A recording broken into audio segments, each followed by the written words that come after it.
You play the guitar, yet you insist on using the kazoo. Good evening, folks. It's going to be a thing. I'm telling you. Wait, wouldn't people rather hear you whip out like your guitar and play some solo or something? Excuse me while I whip this out. You'd think, right? No, you don't want to see me whip it out. Then no, your guitar, silly. You might not the gutter. Nobody wants to look at the other. Which one? I don't know. Your best guitar? Okay. It's always your best guitar until you get something else. Right. Happy holidays. Gazoon tight. We just had this conversation. Get the guitar out of the kazoo. Bring complaints. Someone play Freebird.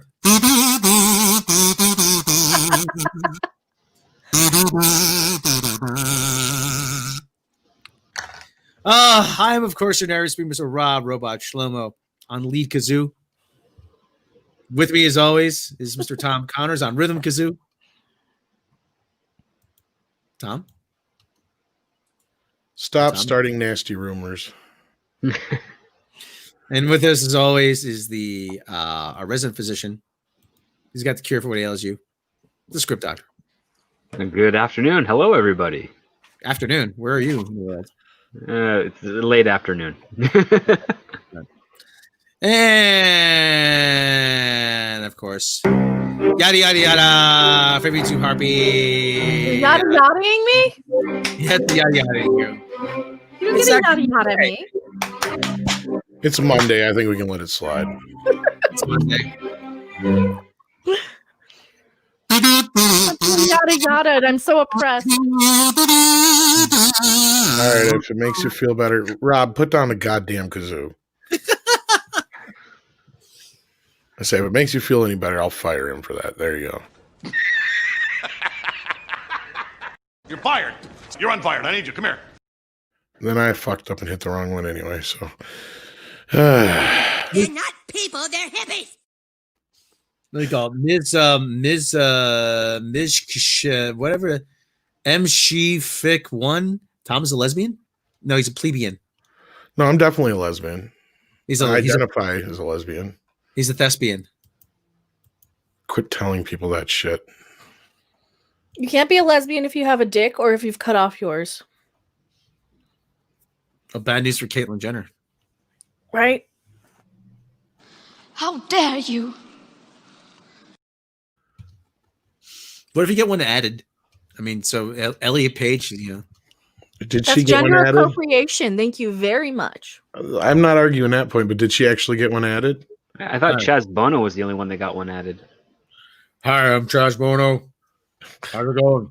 That's pretty sad when your daughter's more manlier than you are if you're the dad, but rest in peace, Sonny. But anyway, I'm trying to bring up the I used to love this time of year when chats. When Letterman used to do his annual Paul Schaefer used to do his annual tribute to Cher's 1973 Christmas special. He goes, let me paint the picture for you, Dave. It's 1973. Cher, she's standing under a street lamp. She has a Victorian overcoat on, and she's got her hands in a muff. What did YouTube do to this shit now? And the music starts. There's snow falling, and the music starts, and you hear Cher saying, "Oh, holy night, the stars are shining brightly." And then that's where it goes, Dave. Yeah. Okay. Okay, let me see here. Because we have some super chats already, but they're already gone on the thing, so I can't get to them. All right. Go away. Get in here. Why won't it let me? Rob? What? I'm going to break YouTube. Why are you going to break YouTube? I just want to say, go ahead. During while Tom's going to break YouTube, that everyone should go over to Twitter and follow WWE superstar and legend, the Iron Sheik. The man is just a wealth of wisdom. Just about every tweet he's telling somebody to go after themselves. I mean, really, you don't get much more. You don't get clarity like that every day. So Follow the Iron Sheik, people. He will show us the way. So it's like he's enacting a lost form of art that we haven't seen since the 80s in Times Square. Exactly. The Iron Sheik. The Iron Sheik.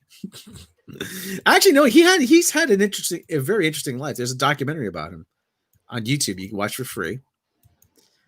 He was over here on a wrestling tour, and he was actually a very, very, very well-known athlete in collegiate, in like Olympic wrestling.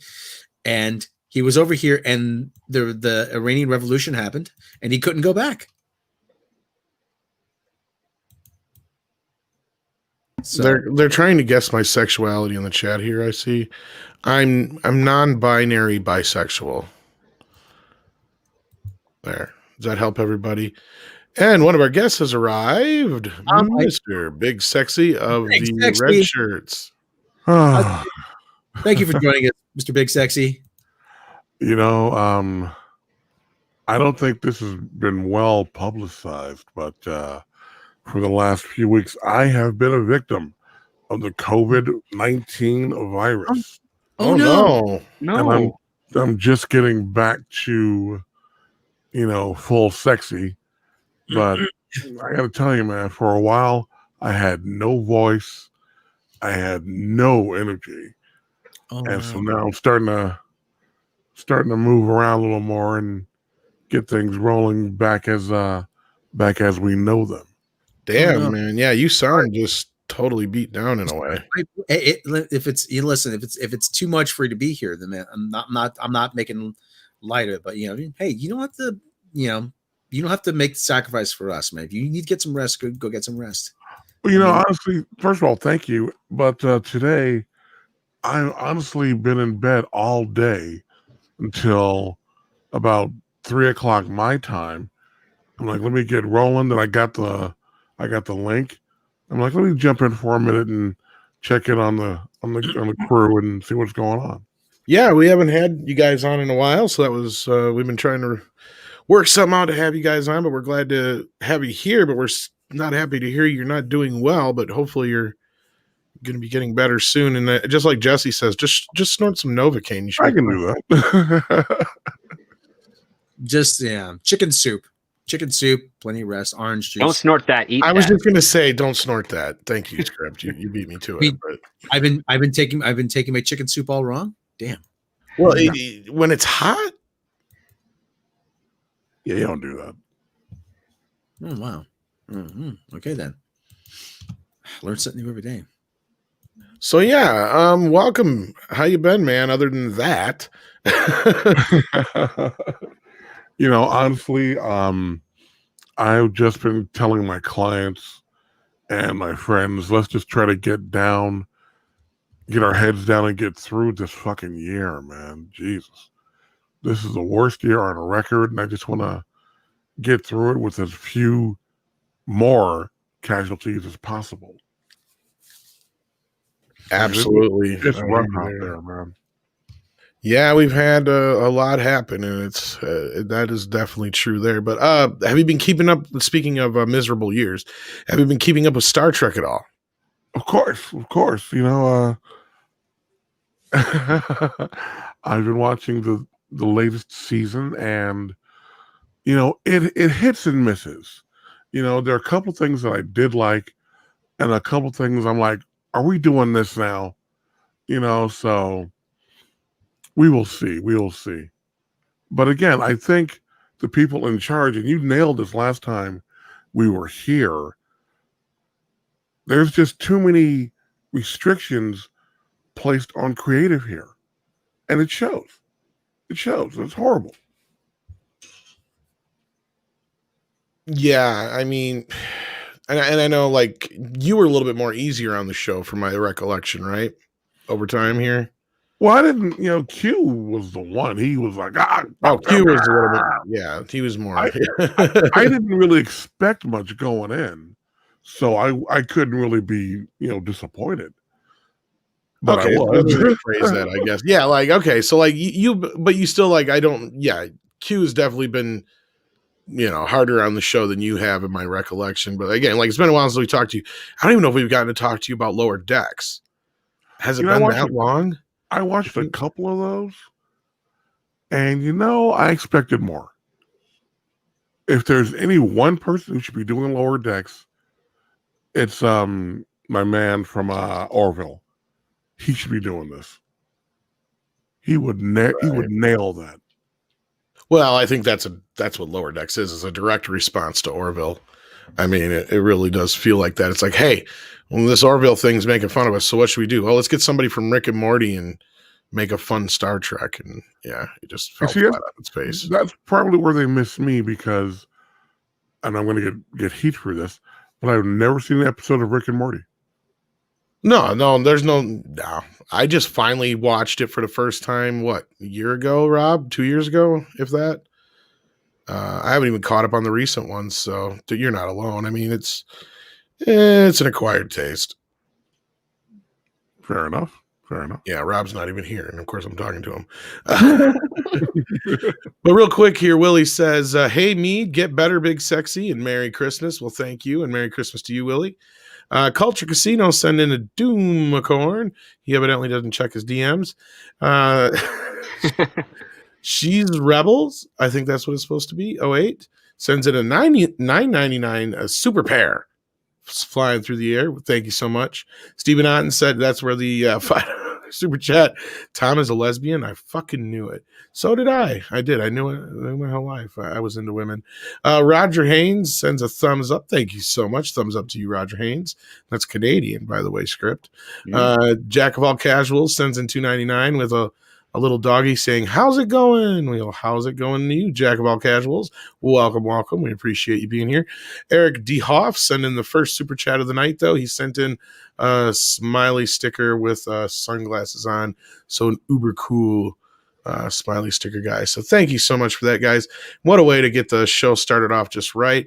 And I see Jesse and some of our other friends in the chat, and we want to thank you guys for hanging out with us. It always means a lot to us. And I just hear a bonk. So we've got somebody in the back. Oh, Culture. Hey, how you doing, man? Hey, Merry Christmas and hello. How's everybody doing? I was listening to you, but I finally was able to get back behind the desk and say hi. So hi. Oh, that's the excuse. No. Hey, some of us. I always feel bad we don't get to working invite hard you today. that often, or I forget to invite you. So we weren't sure. Big Sexy wasn't with us right away, so I just wanted to make sure we had somebody here. But hopefully, Big Sexy's feeling good enough to get through the show either way. So Yeah, doesn't sound good. COVID sounds like a bummer, dude. So get better. Yeah, it is. I'll do what I can. yeah, I don't think you two have met though. Culture. Have you even met Script yet? Big Sexy. No. I don't think he was on the show last time you were on. So yeah, properly introduce you guys. Big Sexy. He's actually from the Red Shirt podcast, old friends of ours. We used to do a lot of Star Trek talking back in the day, but it's been a while since we've had the boys on, and we thought it was about time we do. So Cool. Well, it's excellent to meet you. I've heard about you. Yeah, and Script, it's good to meet you too, bud. I've always been an admirer of yours. So Oh, Great to- likewise, great to sir. meet you. Likewise. Loved your video today. Great video. for what it was,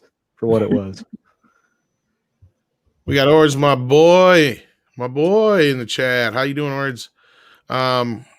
He just had his 1,000 subscriber celebration. Congratulations on that, Ordsboard. We're going to get into streaming a little bit in this session today. We're going to talk a little bit about MGM, but we wanted to just talk a little bit about Star Trek up front with Big Sexy because it's been a while. Is Rob back yet? Little prick. No, is but he front? I don't do we know. have to? I do have a question though. So now that they've admitted that it's in the JJ timeline, do we even have to talk about it anymore? Is that really the case? I wasn't sure how to perceive that. Well, yeah, that's the thing. That's the thing. Because from my understanding, from what I saw in the episode, is that they're referring to something that happened only in the JJ movies. As same thing with Picard. Same thing with Picard as their starting point. So Yes, they seem to retroactively made Star Trek Discovery, at least that universe, the core universe of Bad Robot and Secret Hideout. mhm. And so what ends up happening is that Nero goes back in time to the core universe of Star Trek Discovery and splits it off into the Kelvin timeline. And now we've got 3 distinct timelines of Star Trek. You've got the true Star Trek from 1966 to 2005. And then you have the JJ Trek, which technically Alex Kurtzman has kind of co-opted into his Trek now with this recent episode. So Mhm. Well, Says, like yeah, you the said, they complete- are one and the different same. entity. But Yeah. Yeah, sorry, it's Script. it's firmly in the Kelvin timeline as of a week ago. Mhm. Well, the Kelvin timeline is actually adjacent to this one. This is still the Star Trek Discovery timeline because Vulcan is still around. So so Nero left this universe in the past and created the Kelvin universe somewhere else. And the character of Yor was from the Kelvin universe that came into this universe, thus allowing them to understand that there God, is a I'm Kelvin cross-eyed. universe.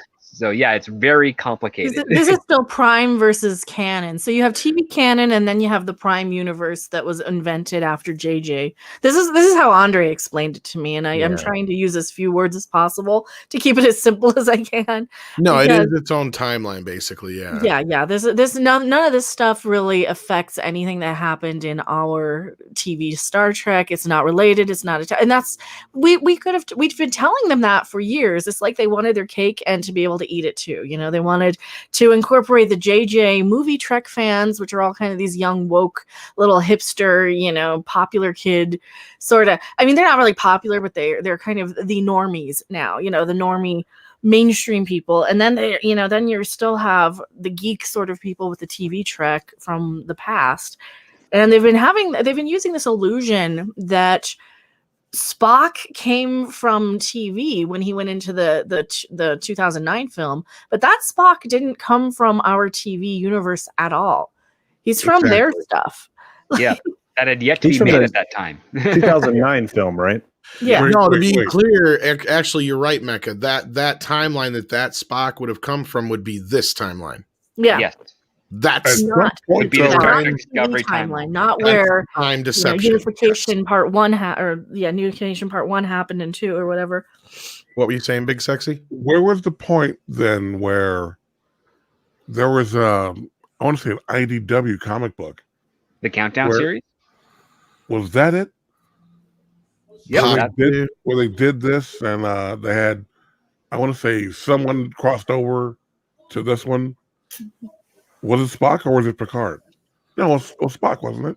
I think I'm not sure on Well, that. Spock left Star Trek Discovery universe to create the Kelvin timeline. That's That's basically right. the simplest way to do it. Okay. That's what we're right. trying to say. Yeah, because here's the thing: when Star Trek 09 happened, Mhm. there was the separation in Paramount. So the Spock that they, even though it's played by same The same actor. actor. The That's how it same confused actor. people.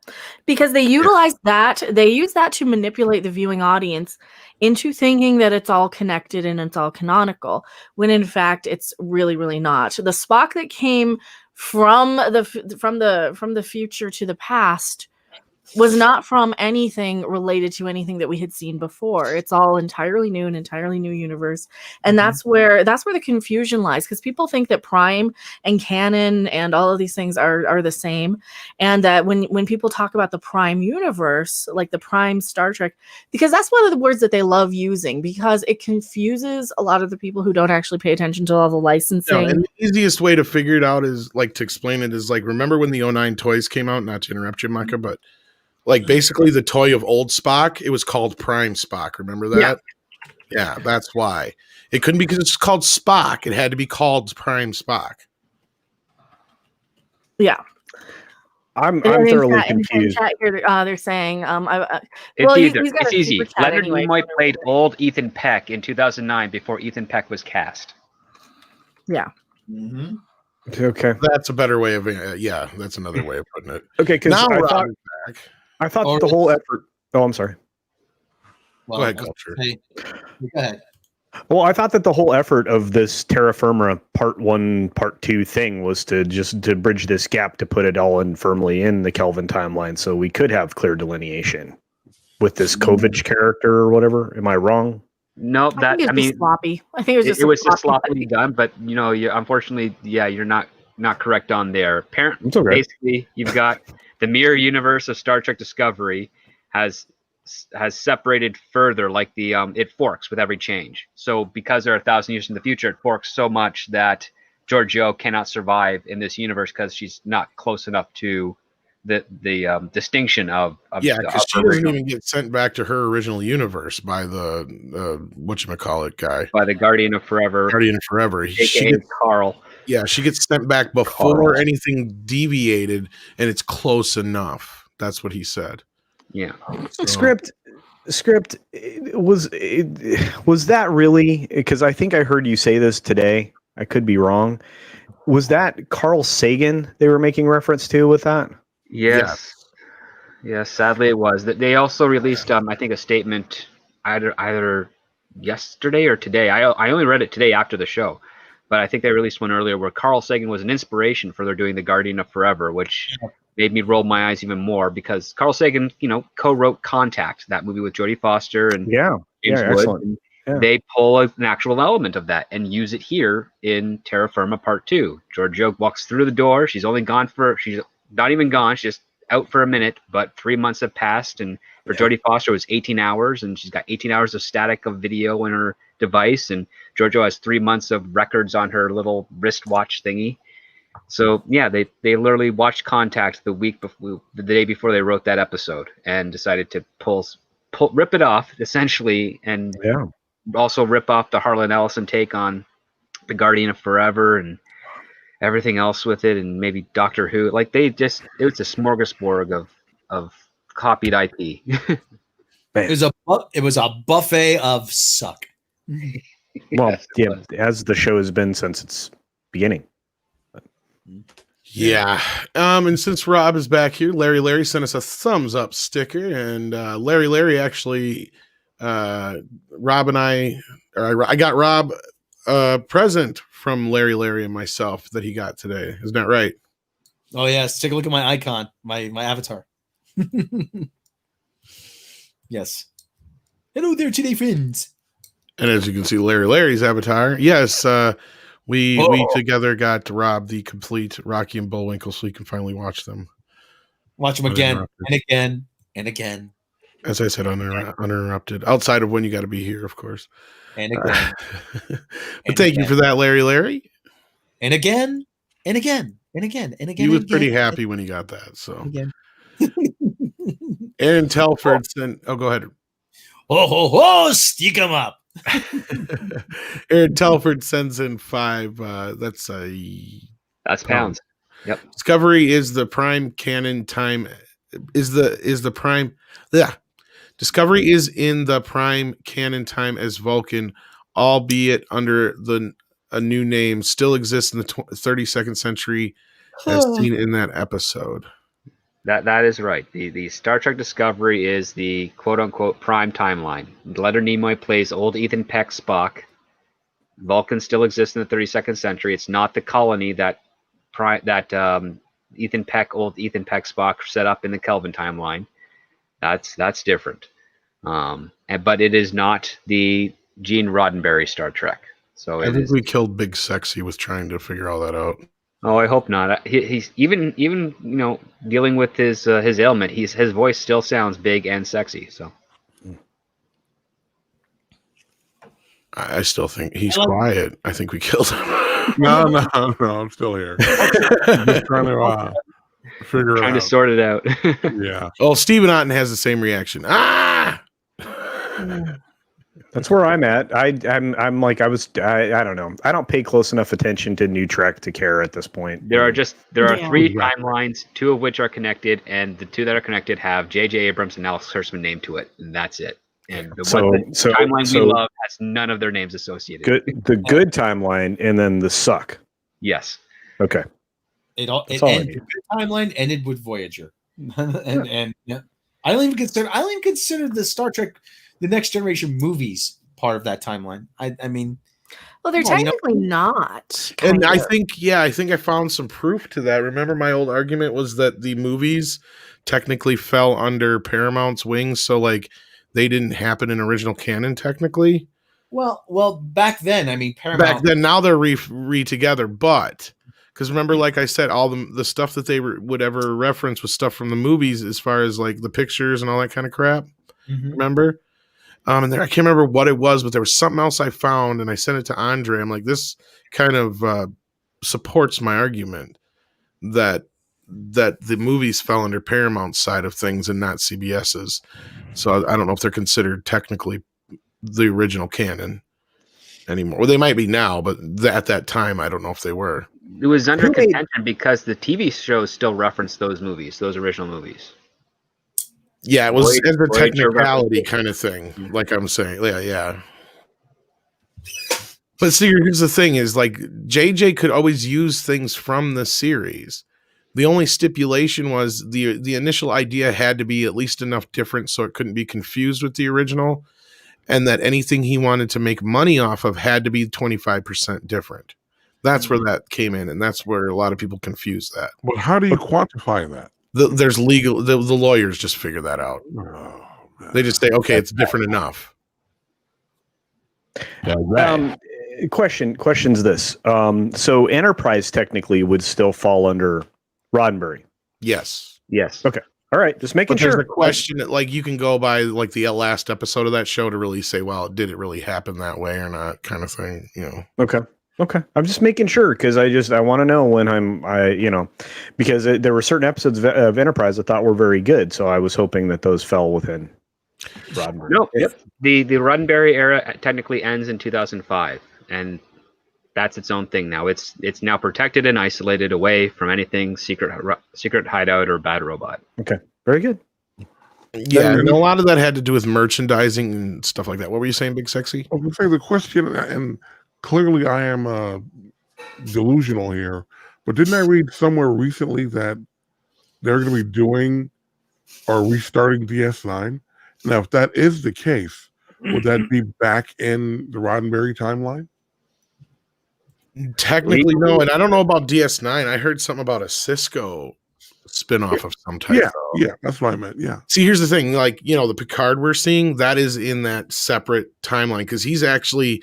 The version we're seeing now is actually ironically from that comic series you were just talking about, right, guys? Yeah. The Countdown series. Yeah, it's actually a kind of the quote unquote prime version of Picard. So the apologizing sad old man Picard. Yeah. Different. I mean, we got a hint of this when they showed the Enterprise, and it's the Discovery Enterprise. Let me basically put it this way: in the original canon, Vulcan never blew up, right? So the Picard we see in Picard is the Picard that was involved in that shit. That Picard lost Spock in the Narada from his perspective. Exactly. Yes. Thank you. Thank you. All right. They're not technically the same Picard. So essentially, it's Disney Star Wars versus real Star Wars. Kind of, but even though unfortunately that is canon or whatever, just because of that's got pure ownership. Yeah, that's got stronger connections to the original. You guys aren't helping me. I know. I'm gonna put a diagram on my channel that will sort it out for you. If not, just do yourself a favor and watch the Prime Deception. It's a really great documentary we put together. Those diagrams don't always work. Sometimes girls still get pregnant, dude. So just be careful. That's a diaphragm. Diaphragm. Oh, all right. Did I get this one from I don't think I did. Commander Ed Straker of Shadow. Just in case we didn't, that's actually excellent news. All Jar Jar and Turdsman's Star Trek can be flushed, and real Star Trek restarted after DS9 and Voyager and moving forward. Technically, yes, and I think that was partially. Besides the separation, that was probably part of the reason for instating the 25% difference deal. Because that's what it was. It was basically CBS licensing out to Paramount Star Trek. Because Paramount no longer owns Star Trek. Does that make sense, Culture? Yes. Okay. There you go. Yes. It'd be like if you had a divorce. And like, you and your wife owned a house, and then you decided, you know what? You keep the house, honey, and then like 5 years down the road, you decide you wanted to rent that house. Right. You wanted to live there again, but you basically have to rent it from your wife. That's exactly what it is. And I have to renovate 25% of it. Exactly. You have to change the curtains and the paint. If you want to sublet, you got to change 25%. Okay. All right. Yeah. Basically, yeah. If you want to rent a room out, I could just gut the house and rebuild the interior. So there we are. And that's to a point, sort of, kind of, but what they did, but not really. It's that's where the convolution comes in. Kind of feels like it. Feels like they gutted all the good things and then put their own thing in there. It's a convenient convolution. That's what it is. Does that make sense? I know it's it sounds like you're really drunk one night and you went home with the wrong person. well, like I said, listen to Tarantino explain it, and that's basically what it is. Because he even says JJ don't even understand it. That's fine. I'm just having fun with it at this point. It doesn't even matter. No, to I me know you anymore. are, but no, that's how fucking confusing this shit is that literally JJ doesn't even understand it. Yeah. The guy who He's made the the reason that deal. started this all. God, all you had to do was just stay in canon and not screw things up. You know That's what? all I you said had put the whole damn thing in a cannon and blast it into space. Oh. John Willis sends in $5. Thank you so much. Hey guys, thanks so much for the Joe Malozzi Stargate SG1 interview. You guys really awesome. Yeah, thanks. PJ actually from Orville Nation was the one who had a lot to do with that more than anything. But so yeah, if anything, send him some love. Roger Haynes sends a Canadian $5 in. I guess if you wanted to keep it simple, you could say we were Roddenberry, Berman Trek, JJ Trek, and Kurtzman Trek. That's kind of a way of putting it, but JJ Trek and Kurtzman Trek do cross over. That's the thing. But yeah. They cross over actually in the same way that Roddenberry and Berman Trek cross over. So. No, that's true. Andrew Pitko sends in $5. If they want to fix the Trek timeline mess, just say Q did and have him fix it. You could even have John DeLance come back. It's funny you mentioned that, Andrew. In a recent interview, I think John DeLance actually kind of teased the chances of him coming back are pretty high. Well, we've already seen him in Lower Decks, but he was talking about Picard, I believe. And that's if season 2 ever happens, I guess. I can't. What do we All keep saying? is going to be that episode of Picard where he's dead and Q's in heaven, just antagonizing him for an hour. I just hope you can fix it all. Well, Jean-Luc, now you've done it. Your body died, and you're a robot. I'm so disappointed in you. I'm no longer interested in you. You're no longer interesting. You're like that Data fellow. You're like that Data fellow, a soulless machine now, aren't you? Exactly. Fat Steven Seagal, how you doing, brother? Sends in super chat, says Star Trek 2021, the warp speed is female. Trademark. Oh man. Oh. So anyway, after all that business, do you think you understand what's going on yet, Q, or no? Or Big Sexy, I mean, or no? But the obvious question, and again, I do apologize for taking you guys back. Why license the Berman / Roddenberry stuff if you're not going to use it? Because that's the thing is, they wanted to do it, but to be able to differentiate between the two, they had to. It wasn't like it was a choice. It wasn't like a choice. It was kind of a stipulation to a point. Like overall, it had to have a little bit different aesthetic, which is fine, which is what Paramount wanted anyway. They wanted the flashier Star Wars style Star Trek. Ugh. Yeah. But on top of that, too, J.J. Abrams also wanted to make money off of the merchandising. Exactly. So he could have licensed. Yeah. He could have licensed the normal stuff and then made a little flashier stuff, but he would not make a dime on any of the merchandise. So since that isn't in his best interest, he's like, well, what's the minimum threshold so that Bad Robot can make money off this? And the legal team said minimum 25% different. Oh, okay. Now it makes sense. Which, I mean, okay, like if you want to break it down to what's 25% different, well, just look at the Starship Enterprise, for example. It's a great example. Yeah. I mean, look how different it is from the original. Same thing with the uniforms. They're similar. They're in the same kind of feel. At a glance, you'd almost think they were Star Trek, but then, oh, wait, once you really start looking at it, they're definitely different. You know what I mean? Like, it doesn't They take got little deltas all over them. You have Vera Wang and then you have Vera Wong. So we now have Vera Wong. Rolex and Bolex. Yes. I would say Rolex and Casio, but yeah, sure. Okay. Rolex and Swatch. Those guys who walk up to the street, yo, man, you want to watch? You want to buy a watch? Man, I got it. Yeah. You want one of these 18 that are on my ankle? No. Anyway. Oh, I met that guy down on the border of Little Italy in the. That was Rob. Rob, you found me out. You want to buy a watch? That's right. So this is all about merchandising. Yeah, Merchandising. Oh, gosh, yeah. Merchandising. Yeah, I mean, Star Wars was always about the merch. After the first film, once there was money to be made, and the licensing deals were in place with Kenner, amongst other Manufacturers, absolutely. And then that's really what Disney really wanted, was the merchandise empire that came along with the film fans. And Now, I There you just are. read an article about that. Mhm. When they did the first Star Wars, I don't recall the producer or the company behind it, but they went to Lucas and said, "Look, you go ahead and keep your merchandising," and he said, "Okay," and ran to the bank with it. Correct? Well, it was kind of sort of close to my recollection or knowledge of how the situation went down. At that time, when he made the deal with Fox, Mhm. movie merchandising wasn't a thing. So, like his thoughts were, if he retained the toy rights, the Posters, posters, t-shirts, t-shirts, all that kind of stuff, he was looking at it more. He could sell the movie Mhm. because he didn't think Fox was going to get behind it and advertise it, which at first they didn't. But then in the long run, what happened was Fox was pissed because it became a juggernaut. Yeah. As far as so they lost out on that, and Alan Ladd Jr. eventually lost his job over the whole deal, who was the head of Fox at the time. So because Empire really screwed him over. Well, and think about this. Think about it from this perspective. Lucas was truly an independent soul, like Spielberg. They both were they essentially created this ability to merchandise film outside of the film. Yeah, because very few things had merchandising for that. Star Trek being one of them. Yeah. Planet of the Apes, oddly G.I. enough, with Joe. Rob Atlas is as far as actual being attached to. Oh no, absolutely, movie. yeah.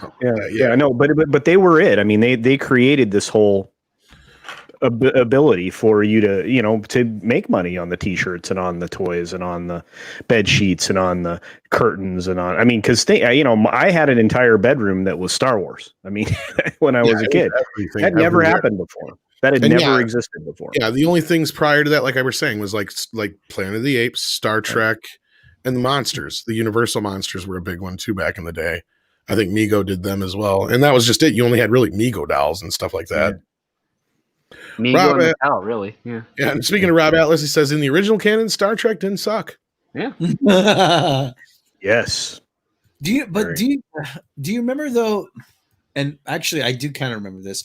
Back in '77, there were no toys. I mean, I run into quite a few people. There were no toys that first Christmas. Hasbro turned them down. You had you got a voucher for the toy. Yes, you did. Your Sears catalog. Your Sears catalog order was essentially a promise to get those toys when they were available. That's right. Yeah. Believe me, I remember. That was an important Christmas. Yeah. I circled everything in a red pen in the freaking Sears catalog that said Star Wars. The Sears wish book, you used to get it around September, late September, maybe early October, and you'd open it up, and then you just dream of Christmas morning playing. Yeah. The thing is the morning of '77, Christmas morning, was a bunch of people got a cardboard box for Christmas. Yes. Yes. But I've run into a lot of people though that they've said, "Oh man, Star Wars always about the merchandise." I'm like, no, the Kenner thing didn't get going for it was a while, and it was impressive. So so I equate that to the same. So since we're gonna, obviously this feeds into Disney. Disney had the same problem with Frozen. They had no idea that Frozen was going to be the juggernaut it was, so they didn't produce any toys. That's kind of weird for Disney, right? They had no idea that Baby Yoda was going to be the sensation he was. And believe it or not, despite what everybody tells you, it wasn't because they didn't want to spoil it. It's because I think it's the other way around. Same thing probably with Frozen was the toy companies just weren't interested. Well, you have to have it. The toy companies want to license it. That's the thing. Yeah, but it was and Disney produces to a certain. They do have an area of their company that does production when they don't have a licensee. So they created a bunch of bubble wands that they had produced in China or somewhere, some Asian country, to try to have something that they could sell at the theme parks and places. And then they started to gin up the merchandise for the Frozen phenomena. But they were a year behind. They were 4 years behind on the attraction, and they tore out part of their heart and soul in Florida when they remodeled Fantasyland to cater towards the Frozen crowd with the fairy tale hall thing that was garbage. Let it go. Just I wish I friggin' could. You have no idea how angry I am. But anyway, Adam Wolford sends in $20. When I said STD ripped off the Dark Tower, when Roland woke up on the beach and saw 3 doors, each one led to a different time period. First one opens up on the later 80s, the second one on the 60s, and the last one on to the 70s. Yeah, well, that's the thing, is they can't do anything original on this show. They even rip off the original idea that wasn't used for the Guardian of Forever or whatever. So, like, yeah. I don't know. Oh, man. By the way, I would walk through the door of the 80s tomorrow. Right? No shit. If somebody put those options in front of me, despite the longer period of time of the 60s, I would walk through the door of the 80s without hesitation. Hell yeah. All right, let's get into some fucking news. We've been talking for over 40 minutes. We haven't even gotten to one bit of news. Sorry. But no, that's all right. I wanted to talk to Big Sexy a little bit of Star Trek before we got going. So was there anything more you wanted to talk Star Trek before we did get moving on this? No. In fact, guys, I got to turn you loose because I got to get back on the couch. Because no problem, man. You get better, dude. And when you do get better, get back here with the boys, and we need to have it out again about Star Trek. It's been way too fucking long. I agree, definitely. I'll speak to you guys soon. Yeah, take care, man. Yeah, take care of yourself, man. All right, Big Sexy and Q Storm and all those guys, they are on the Red Shirt YouTube, and I'll share that in the chat here so you guys can subscribe to them. If you're subscribed to us, go subscribe to them as well. I mean, they really, I mean, yeah, they haven't done a podcast in a while, but they really do a good job over there. Well, we can probably understand why now. If he's been sick, that's probably why. I know. Yeah. It's 2020 has been a dumpster fire of a year all around. So, and it might get worse next year. Oh man, if they have the, well, I'm not even going to do it. We're not going to bring politics over here. All right. Speaking of politics, though, we actually have a story. Let's start with this one because this is the not so fun one. It's okay. It's not partisan. Yeah, that's true. Studio poised for legislation win after the inclusion of provisions for felony streaming penalties in the year-end funding package. Very interesting industry story here. This could even affect us here on YouTube. Yeah, well, I'm sure it will, actually. Yeah, you're right. Basically, though, the short version of this is if you're caught streaming any type of copyrighted material, you could face some serious penalties. It's basically pirating. It's basically if you're uploading, if you're pirating and then uploading it. Exactly. Well, here's the thing, though. There's a ton of channels out there where that's all they do is just upload other stuff. Yeah. So if you're somebody like who's doing this, it goes beyond just losing a channel or losing any kind. And if you're found to have gotten any monetization off this thing, it could really hurt you. Now, as far as like full on episodes, movies, stuff of that like that nature, I'm not worried as a YouTube channel. But what I am worried about is the studios and television networks and all that kind of stuff already have way too much power when it comes to YouTube and their swing with copyright claims and all that kind of crap. This to me is just going to make it 10 times worse. They're swinging their dick around is what they're doing now. Yes. Because we have no place to stand on any kind of fights. No, fuck fair use is basically what it's going to be. Well, a lot of, I mean, there's stuff like SOPA and PIPA which got shot down. I mean, but they tacked this onto the COVID relief bill. That's the thing. That's the underhanded bullshit too that bothered me. Yes. You know, is just can you sneak a little something in there for us? We'll make it worth your while. Well, see, the way I see it, if I'm paying for it with my tax dollars, then it's mine to use. I know the court Right. doesn't see it that way, but No, actually, you have a good point. There's some legal arguments to be made there, but it's this shouldn't happen in this way. But again, so many different things are going to get pitched in with this, just because they can do it, and it's garbage, and it doesn't help. It doesn't help anyone. No. They're not helping. They're not helping the people who need the help. This particular version of the stimulus package was supposed to go to people, not to businesses. There is a separate one that is going to go to businesses. So I'm going to keep the politics out of this and just say this is a pile of hot garbage. It is. No matter what side of the fence you're on, this it screws everybody equally. I think this screws everybody equally, regardless of what party you are affiliated with, which way you lean, which way people think you lean, which this just fucks everybody. It does, Mecca, and it gets worse and worse. I feel, because again, the government only is helping corporations; they're not helping individuals, and that's not what government is supposed to do. Government is not even supposed to be a supportive armature for businesses. They're supposed to be the supportive armature for the citizenry.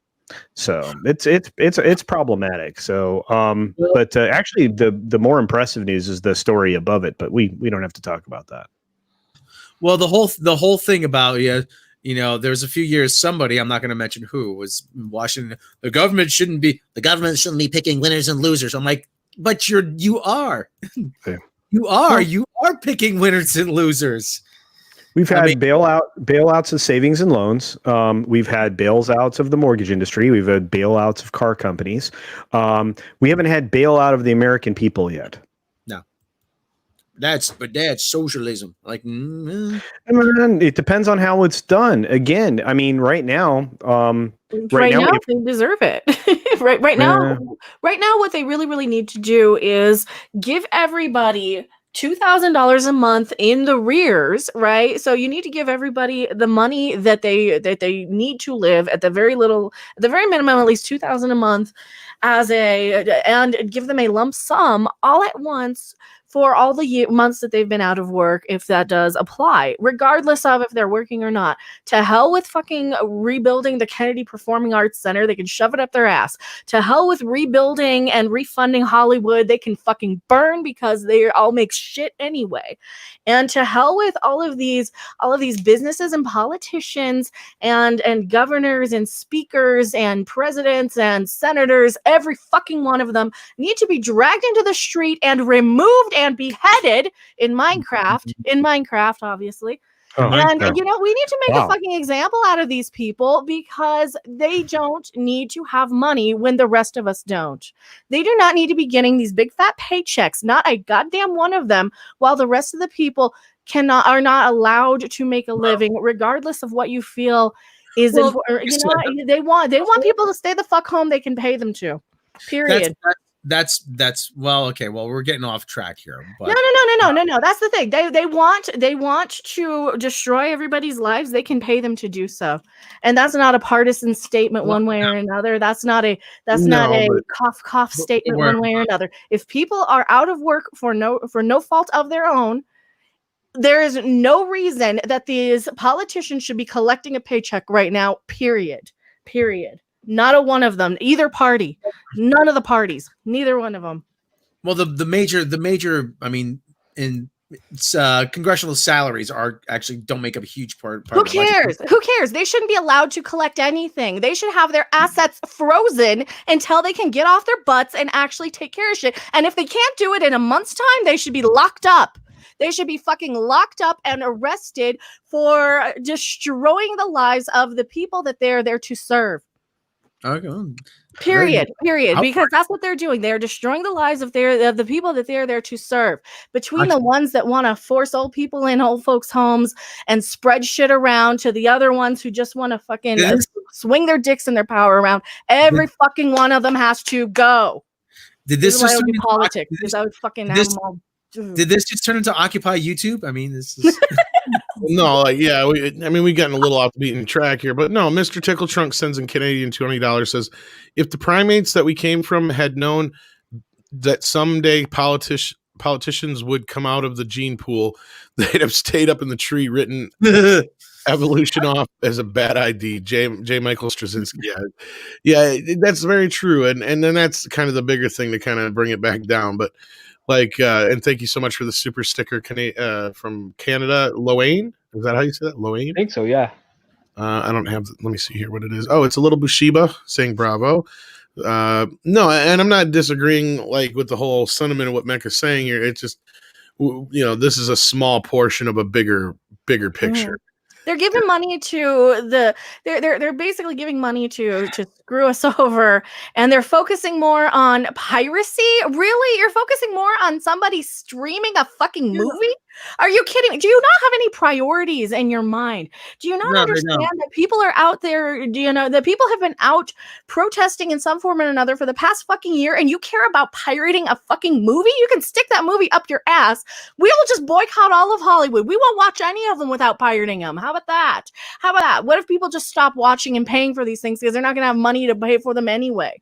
You can't force people to watch movies with money they don't fucking have. So your little agendas are just going to go right out the window. That's the thing. I mean, that's part of the thing. I mean, listen, it doesn't matter if you sneak this into the bill. People aren't going to have money to buy streaming services or to buy video on demand or whatever. I mean, no matter what you do, you're not going to make it's not. This I said that this morning. I said, what's stupid about this whole thing is they could talk about giving Hollywood a stimulus. Look, if they actually gave people money, like Mecca was saying, or opened the world up so people could work, Hollywood would have an influx of money. They wouldn't need a stimulus of any kind, or a bailout, actually, is what it should be called, or it is called, actually. But I think that would fix a lot of things. I mean, that's the bigger issue here is a lot of these non-essential businesses, which, let's face it, folks, as much as they want to pretend they are, Hollywood is non-essential. Nope. They employ a lot of people, but you know what? It's not an essential business. It really isn't. We have 100 years of entertainment to live off of. No, Gary's wife tweeted out something, and it was Orville related, and they're talking about their hair and makeup people, and all cell phones are not allowed. And she says, "Glad to know somebody's essential." Yeah. How come the and we love the Orville. Don't get me wrong, we love Seth MacFarlane, we love what they're doing over there. But you know what? I can wait if I'm going to if it's going to help and boost everybody. Right? I can wait on a freaking stupid TV show. Seriously, I can wait on a fucking TV show when the TV show is allowed to go into production, but, people that we know are not. I was about to say, entertainment has been around before Hollywood. You know what it was called? True. Oh, this is what it looks like. Well, I was talking just in specifics to Hollywood, though. But yes, that's very true. And Matt G says, would this affect a channel that does long videos reviewing every aspect of a film, a certain channel we all like? Well, if it works, a quick question. Go ahead, Culture. I think no. It just based on the a clear and understanding of how fair use works. If let's say EFAP, which I think is the channel you're talking about, let's say that they're doing what they do. Well, it's going to be fine. I think AFAP and Mahler and all the folks there are going to be fine because you're still operating under fair use. You're not distributing the film in its entirety in its original run form. So I think those are the types of things I wouldn't worry terribly about. But at the same time, Mecca makes the best point ever, which is nobody's going to have the interest and or money perhaps to even consume these pieces of entertainment that, we might get another year out of it with stimulus. We don't need this stuff. We haven't needed it in a while, and it's been pretty clear that we've been okay without it. So. Well, look, even during when all the lockdowns started, Netflix didn't streaming go down. Netflix subscriptions went down. People were not watching it as much as I think people thought they were going to be. I'm not sure. I swear I saw an article about that, about how streaming has been actually down this year, lower than what they thought, at least for Netflix in the beginning of the year, like in March, April, May, when a lot of this started. And they thought it was going to go up, and it actually didn't. And I think that's because when people finally actually sit down and watch the stuff and they have no other outlet, then they're going to see, okay, well, at home, I'm on Twitter all day, I'm on Facebook, I see all the crap in the world. I want an escape from that. And they're noticing it more than ever with the entertainment industry, with the and here's all this movie's all about the Orange Man, and this movie over here is all about this racial injustice, and this movie here is about this diversity LGBT thing, and everybody's just sick of it. We're sick of hearing about the social message. We're sick of hearing about it in every aspect. How many gay Christmas movies were there this year? There's at least 3 of them. There's at least 3 of them. Wow, I would not have even known. Do you know why? Because I watch the traditional wonderful movies that were produced for the last, I don't know, what, 80, 90 years of film and television? Well, that's just gay. Clarence, take me back. Take me back to when entertainment didn't suck. I miss Charlie Brown. Wouldn't be that hard. We just go back to 2012, right, Rob? That's right, yeah. Please, I want to live again. I don't want Star Wars. This come across the transom. Allow me to have my. Oh man, you just took away my Wednesday video. No, anyway, go ahead. I fucking knew it. Oh. What movie is that? At the end that gets me. See, and the theaters are dead anyway. Kevin Feige just had a statement recently saying that that streaming is 100% the future. So movies are dead anyway. Why are they even bothering? But they're still gonna. I know straight to streaming movies. Shove those up their butt. I've got a wall of DVDs that are unopened. I am fine for the rest of my life. I don't need to consume new products just to be shamed, shunned, embarrassed, preached to. Look at Grand Theft Auto Online. I've been playing that for the last 5 years. I'm still playing Terraria. That came out in 2011. Question.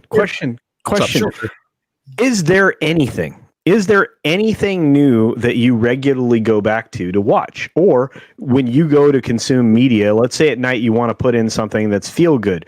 How far back do you go in your catalog to find a feel good movie that's full of escapism? Because you're going back quite a ways. At least the 80s are the best escapism for me because that is the feel good times. Even like some 90s. I wasn't a big 90s movie person, but now separate out the nostalgia and say, okay, so let's see if we can get into recent history. Do you go back into the MCU? How deep do you go into the MCU before you start to feel like you lost some of your escape, or not at all? I don't really watch MCU personally, but right. But like, if I were to go back and watch like Star Trek or something, I'll rewatch Enterprise from time to time. As like probably the most recent for like Star Trek or something. But it's sorry, Rob, you were saying I didn't hear you. The stuff like Guardians of the Galaxy, I'll watch the first one. Yeah, but at the same time, the stuff I tend to watch over and over again. Seinfeld, Star Trek, Family Guy, the stuff that kind of has a timeless quality to it, and it's hard to get. It's hard. Evergreen. Yeah, it's evergreen. I you know what I watch most of all now? I go on Hasbro's YouTube channel and I watch their stream of G.I. Joe. And that's awesome, right? It's just beautifully wonderful, great television. I mean, for animation. I watch a lot of the MCU movies still, but. Yeah, I like gameplay. Well, and now we have a writer amongst us. He's wearing a blue shirt and has no face. Script.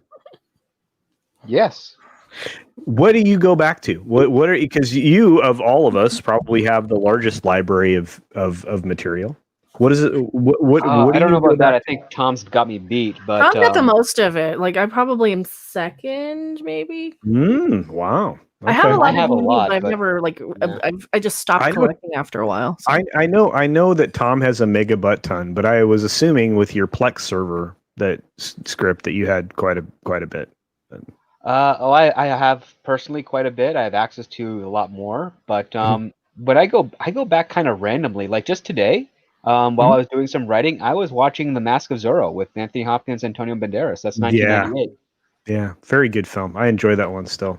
Yeah, it still holds up. Mummy's still pretty good too.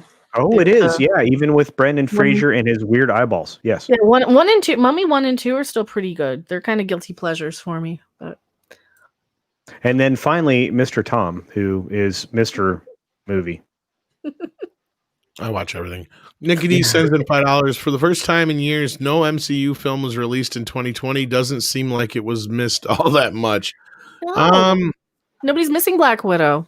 Kind of, sort of. Yeah. Well, that's the one that's still going to go to theaters. I think it's still they're still going to try it. I in go the see theater. Wonder Woman in the theater this weekend if I want to. It's down the road. Yeah, I'm not going. I'll probably watch it at home. Yeah, I can watch it for free. So whatever. Bruce Lombardo. Go ahead. Right? If you have the streaming service and you're just gonna watch it for free, why go to the movie theater? Why mask up and face the wild zombie mutations out there? Why bother? If it was Bill and Ted, I would, even if I've already seen it. But I know that that I was going to be entertained by that. This I know is not going to be any good. Wonder Woman's not going to be good. No, G.I. Joe streams are amazing and just a wonderful time to reflect on when the world was much more transparent and not everything was political, says Bruce Lombardo with $4.99. Thank you so much. Bruce. I'm sure Rob would agree with you if he wasn't peeing. So yeah, until Rob gets back, because I can't see this whole story. Well, I have the Deadline version of it. If you want me to throw that up real quickly. Oh, that one, and I don't think was ready when I found this one, but Rob can read it when he gets back either way. So, but it looks like MGM is exploring a sale, which is something we discussed, I think, on this very show in the morning channel many a time here in the last couple of weeks, because we've been out front of this whole thing that nobody's been picking up on, that MGM was desperately still trying to sell Bond, and HBO Max was interested in it because of they need some stuff for their streaming service. Yeah, it doesn't really matter either way, just unless you're going to read it, because I don't know what the fuck Rob is doing. He has business to take care of. Let the man pee. Good gracious. Anyway. Well, he left earlier and then he left again. Why didn't he pee then? Because he was doing other stuff. Just look at the private. Jeez. Anyway, you're expecting him to do two things at once.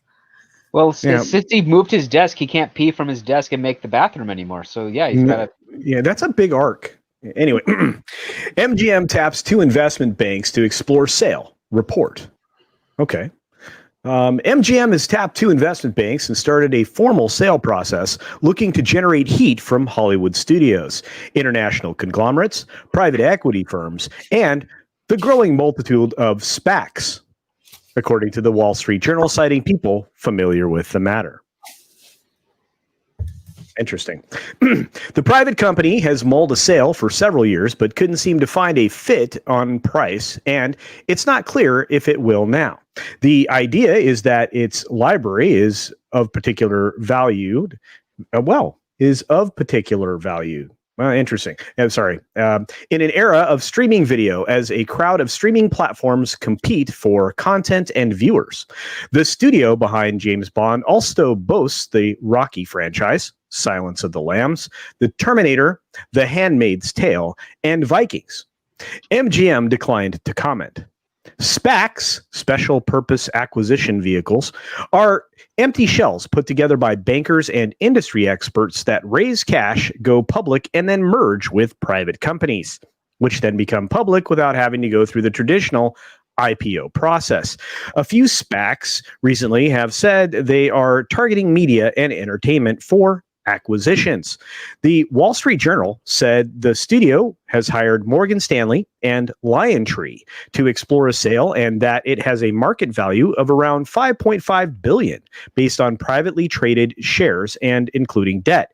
It has about $2.3 billion in long-term debt.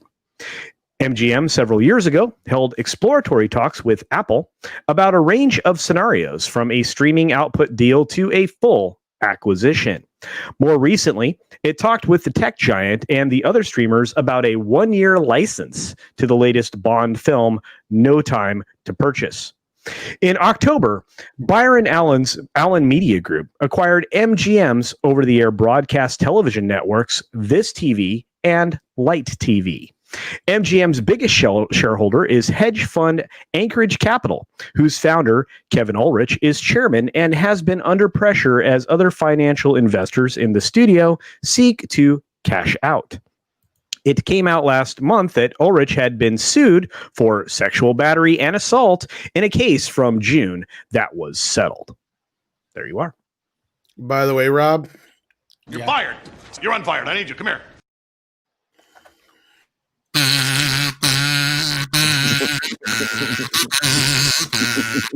all right, behave because we might have a special guest coming in. Ooh. Ooh, yay!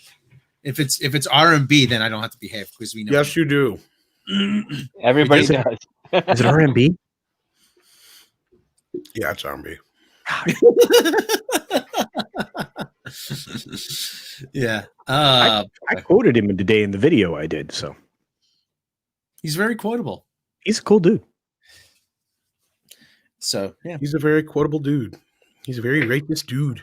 He's a righteous dude. Notice some of the wording that was put into this in the article with regards to how they were trying to put in Apple as a potential buyer, and I think that's intended for MGM to get a bidding war, because we would suspect, since HBO Max got No Time to Die, that AT&T would probably be the Oh, we first don't know. choice. Well, they haven't said that. That we're the only ones to have reported on that yet. It was just Yeah, talks. that's true. Yeah. And what that did was bring Apple back to the table.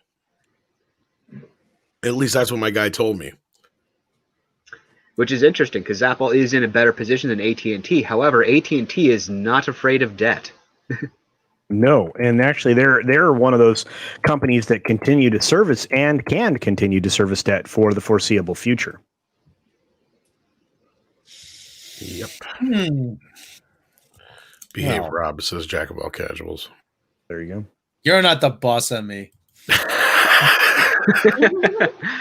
I will say though, it is probably in AT&T's best interest to do this deal if they can get it done. They do need the extra IP. They don't, like, Warner Brothers doesn't have really any spy franchises that they could lean into at the moment. That, at least that I can think of right now. Are there really any other spy franchises besides? I mean, there's Bond, there's Bourne, and there's not. I can't think of anything else. Yeah, pretty much. Yeah. I can't think of anything else at the moment right now. I'm sure they're out there. Austin Powers. Austin Powers. Yeah, baby. I'm still waiting. I'm still looking for the. Oh right, the Kingsman, but that's is that Sony still? That's Warner Brothers. I thought. Oh, that is. Kingsman? I'm still looking for the guy who told Mike Myers, no, don't make Austin Powers 4. The Love Guru. Now that's a winner. No. What happened there was, I think there was some behind the scenes crap, and the quote that I remember hearing was something about he would never work for New Line again because one of the producers or something pissed him off, and it had something to do with all the. And there was another bunch of shit with the Sprocket movie and whatnot. But welcome, Robert. How are you doing? I am doing well. You caught us in the middle of talking about MGM possibly exploring a sale, but I apparently missed this because I was just doing between streaming and doing actual work. It's been a busy day, and this is right up my alley. I mean, this I would imagine that, you know, what's going to happen with the UK going into a heavier lockdown and them finding perhaps a mutated strain of COVID. Lovely. Mm. And then I can't find the quote now, but somebody brought up, you know, it's bigger news when MGM isn't going to be exploring a sale. And yeah, sorry, Nikki D. I guess Script Doctor shaved, so he no longer has his beard or his 5 o'clock shave. It'll grow back. It'll grow back. But yeah, this would be I mean, we actually discussed this very scenario. I don't remember if you were a part of that conversation or not, Robert, but yeah, when I was talking about the fact that HBO Max was in discussion to get the streaming, exclusive early streaming rights to the new Bond film, and then Apple came back to the table. We actually even talked about, and I even talked to my guy that I got the info from about, was there any talk of a possible just MGM sale period? And he's like, Right. not as far as I know, but he's like, that's not necessarily something that's off the table, obviously. Yeah, I mean, I think all bets are off. You know, with Wonder Woman's lackluster performance in China for whatever reason over the weekend theatrically, you know, I just don't understand how a day and date philosophy with the streamers, you can't do both. I mean, even if you want it foreign, as soon as Wonder Woman drops in another hour, it's going to be pirated and available worldwide. I think I've heard that it already has been on the. I've heard it's already available. Yeah, Yeah, I mean, I haven't checked myself, but I mean, I don't see how they can combat that. And I don't know. With No Time to Die, No Time to Die is the most expensive. I don't know how much what the final budget on Dune was, but at $250 million, it's the most expensive of the movies that have been sitting on a shelf for the better part of a year. I got to add a little bit. Or is that with the extra added onto it? No, that's just, I mean, the reported So budget. it's closer to 300 than now. Yeah, I'm because sure they lost 30 or 40 million in already in just pre-advertising that they didn't. Marketing, absolutely. Let's call it 4. You know, Could be. And it depending, because they said what Spectre, they had $200 million in marketing on Spectre, and this was, I mean, it's a new world. What we are watching, the evolution of a business, and where it's going to wind up is where it was going to wind up, I think, in 10 years anyway. That has been rapidly accelerated because, you know, it's kind of what happened to the record industry because of Napster and file sharing. It's a different version of that. And I have to say, you know, I did sign up for HBO Max and I downloaded it. I have it on Amazon Fire, and I was watching it last night. Now I was impressed with there's a lot of good stuff on there with the layout and stuff. I actually, this is going to seem so stupid. The first thing I watched is I was clipping one of my favorite things in the world is the beginning of Alien versus Predator Requiem. And I'll tell you why, because it's just you better. Okay. So at the beginning of Alien versus Predator Requiem, we see from the end of Alien versus Predator, you know, one of the aliens has been infected with a face hugger, and they've got face huggers in the alien ship, and the chest burster explodes out of one of the predators who's sitting on a table, and wreaks havoc on the ship to the point where the ship goes down. Crash. Then one of my favorite things in any movie is it cuts to the Predator homeworld, and there's like this workaday Predator just at work, you know, in some communications station, and there's a city. He's in a city, you know. He gets a little like ding ding ding ding ding, like, and he uses his communication system, and he sees what happened in this Predator ship, and he's like, all right, I guess, and he gets some armor on, and then he leaves in the ship to go solve the problem. And I'm like, I want to see a whole movie just about the workaday life of the Predator homeworld. Like, what do they do? Is there do they have a fire department? Is there like local government? Like this we see this whole, because obviously they're technologically advanced, and all we know of the Predators is that they go hunt like on the weekends for fun.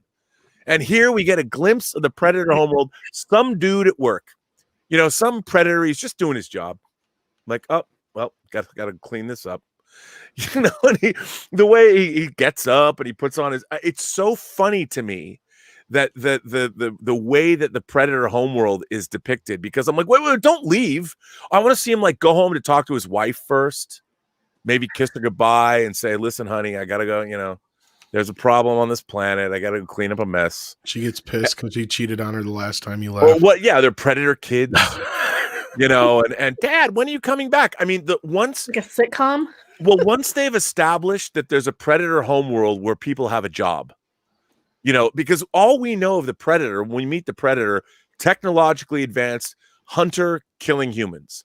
Well, if you think about that, think about the people on Earth that are hunters. You know, like we grew up as hunter gatherers, but in this day and age, when we have beautiful cities and we're technologically advanced, hunting is sort of, you know, it's for sport, sure, but all we've glimpsed of the Predators is what they do for fun. And like their entire civilization is still to be explored. And I wonder, like, do they have TV? Like sitcoms, like Mecca said? Do people watch, or do they have some other kind of entertainment? I mean, clearly people go to work, and it's just funny, like, you know, the way the predators have been presented to us, they're these monsters, you know, they're like they're different from aliens, and It's yet too Star Trek-y though. That's like a Star Trek episode where, okay, they're monsters to us, but how are we Right. to them, and how can we like observe how they are in their day-to-day life? we're like rodents. I was gonna say You know, we're like deer or rodents. Yeah, Yeah, we're- you just described a predator being a park ranger, and one of the tourists has gotten lost on Earth, and now they have to go out and get him. I mean, but what's so funny is the movie chooses to present that, so it demystifies the predator. It's shown a predator working, like he's got a job, and I wonder, does that mean they have a banking system? Does he get paid? You know, or is it a complete socialized or a communist government? Like, what are do the predators have collective bargaining agreements if you work in that particular communications hub? I mean, these are the questions, and I swear to God, it's just it lasts about 2 minutes, but every time I see it, it just puts a big smile on my face, and I'm I like, was gonna say, yeah, the movie goes Need a down. TV show called The Predators, and it's just, you know, an at-home sitcom. well, because, you know, we've made them into these monstrous creatures. Like, how do predators, like, can a husband kiss his wife? Because with Without their, cutting her with their with the mouths, teeth. yeah, like, what do you do? We get I don't tangled up. It's just something as I turned on. That was my first thing I watched on HBO Max. That's not the first thing I watched on HBO Max, but anyway. Speaking of things we've watched, you and I think, are the only one here, Robert, who have watched The Stand so far on CBS All Access. Yeah, I'd love to see the ratings on that show. Oh God. And I noticed the article that you posted about the whole Herald business. Oh, I did my stream today about this. Yeah, I missed, unfortunately, the stream.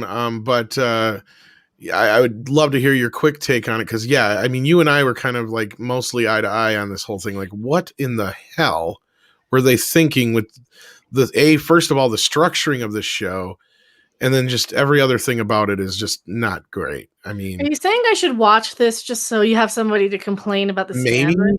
I don't know. I mean, were you a fan of the original miniseries or ever read the book? That was always kind of my favorite of the King miniseries. Then you're going to be pissed. Well, I mean, That's what I've heard. I've heard it's like terrible. They focus on Harold Lauder too much. Oh, and they kill a lot of people who all have certain aesthetic similarities. Let's just say. Well, and this is only one episode in. Right. Right. My point about all of this whole thing is that reading his comments, Benjamin Cavill's comments about Harold Lauder and how he's the protagonist of The Stand, he doesn't even make it out of Colorado alive in the book. And he's one of the worst characters. Yeah, he's a loathsome character from the beginning. And my whole thing about The Stand when I read the book was kind of like, it's about how the everyman, the not necessarily extraordinary people, can find something within themselves to become the heroes.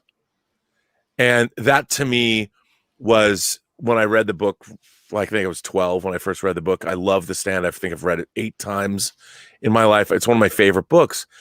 And this idea that you're going to take this sort of character, this bullied character who's a creeper and a peeping Tom and very rapey, and turn him into and of course he's toxic masculinity, toxic entitled incel masculinity made flesh. Exactly. He's like everything that they claim to be against. That's what I don't understand about this. That was what was like scratching my head. And Benjamin Cavill was saying that, he's the only character that is given a choice.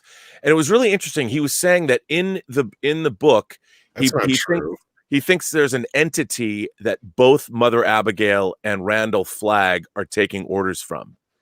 Call it God, and he's pitting both sides against the other.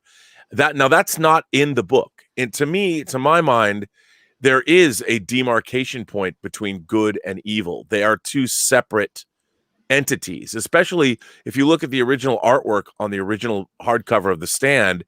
There's what black and white fighting. There's like a crow creature and like a Luke Skywalker-esque character with these scythes fighting.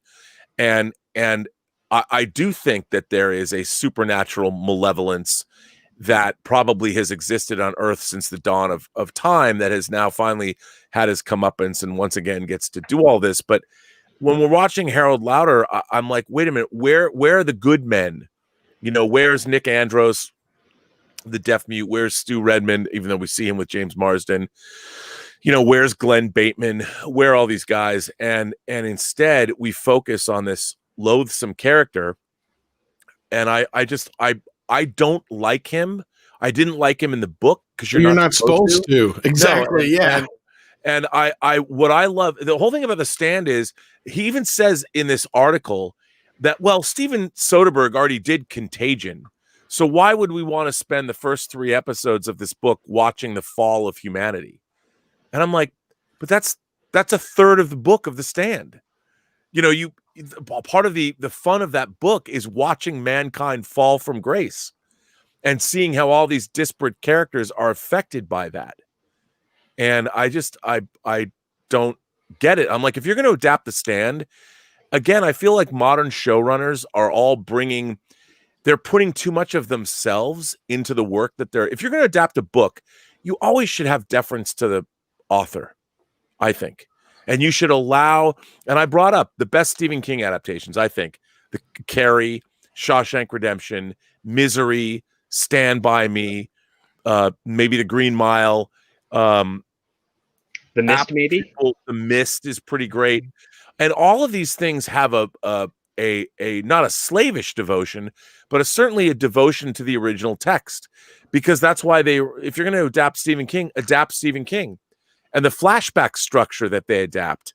It's like, okay, when you're jerking back and forth between the present and the past, there's what you're doing is, in my mind, it's a cheap narrative trick. Unless where you're just withholding information from the audience just to do it. Whereas once you know, like, it begins in Colorado, and even in the first episode, it gives away that Wait, why does it begin here when it's supposed to, when they're supposed to conglomerate? Like, all the good people are going to go to Boulder and all the bad people go to Vegas. Like, right, and part of exactly, and part of the story is watching which path they choose. Exactly. yeah. And now you're watching it and if you're seeing it in a non-linear fashion, you now I don't know what they're going to do. And I mean, we haven't even met Larry Underwood yet. Yeah, we haven't met most of the characters yet. And so, are we going to watch how each one of them deals with the plague again and again and again and again for the first 6 episodes? Probably every episode. I think you just basically nailed how the structure of the show is going to be. Oh, We're probably each episode is going to be its own character's. Right. Well, they do that for the first 6 episodes, and I'm like, but the whole thing about The Stand is it's a journey. You know, you're constantly moving forward. Yes, and that's what I explained it to Gary this morning too of Nerdrotic, and he said the same thing. He's like, he's like, the whole thing's about the journey. I'm like, exactly. I said that's what Robert and I were both kind of like confused at. Why would you choose this story structure? Because in that mixes of movies, I would almost even consider the television miniseries of It, as much as it's missing, was very ambitious for the time, and I think that Tommy Lee Wallace managed to handle that structure of the bouncing back and forth much better than the new versions did, because they just kind of linearly told the new version. At least in his version, he's like, that was where where you got away from the whole, stagnant kind of storytelling. Instead of just having 2 of the same story back to back, you had to bounce back and forth. Right. And it had to go simultaneously. Yeah, I know. And it's just odd. And that's the only time that works, kind of thing. But that was my point is, with The Stand, you have to be straightforward or you miss the entire point. Yeah. Yeah. I and that's the funny thing about it was, I'm like, why did they choose to do this?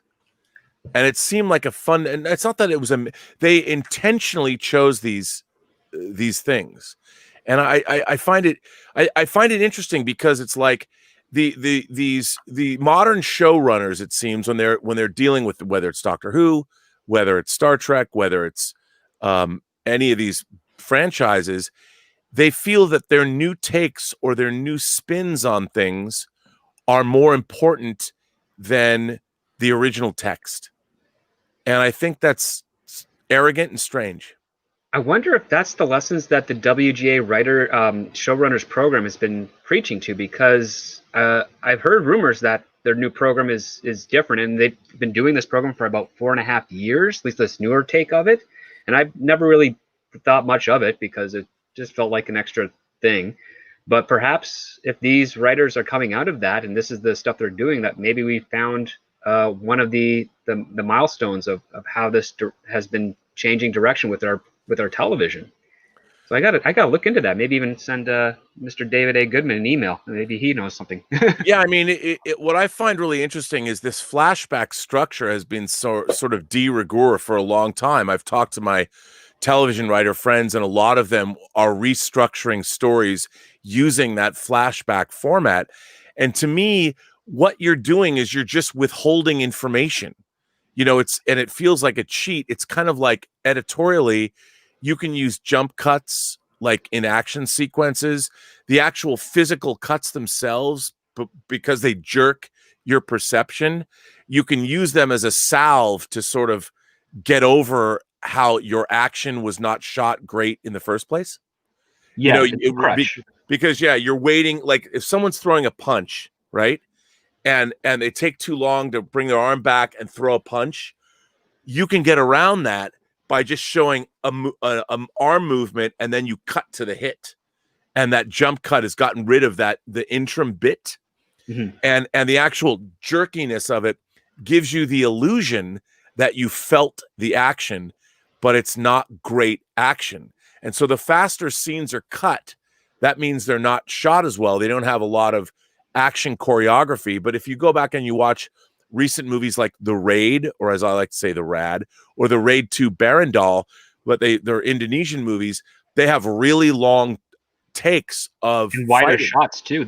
I saw those movies in theaters, and I was like, oh, I miss choreography like this. Yep. Because I remember when I saw Batman Begins, that's the first big, like that in the Bourne films, so the first big times I saw quick cut action sequences, and I'm just wondering myself, why are they doing that? And as I learned, it's like, oh, they had literally half the time to choreograph the scene that they normally would in an action film, and that's why we're getting these jarring editing techniques. Well, I if I might speak to I'm going to defend the Bourne movies because they're shot with enough material that all of those, they can cut those movies as quickly as they can because they have enough material where you never lose, especially like in the Bourne Supremacy. I remember watching the Bourne Supremacy. The action is cut so fast, but you never don't understand the geography of it. That is true.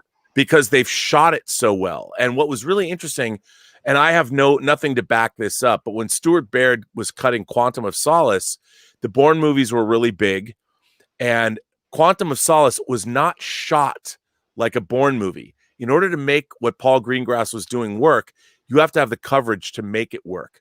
Because whenever you cut and establish a new line for geography, if you have all of that geography, it doesn't matter how fast you cut it, your mind will still understand where you are at. So, and with Quantum of Solace, it wasn't shot to be cut that way.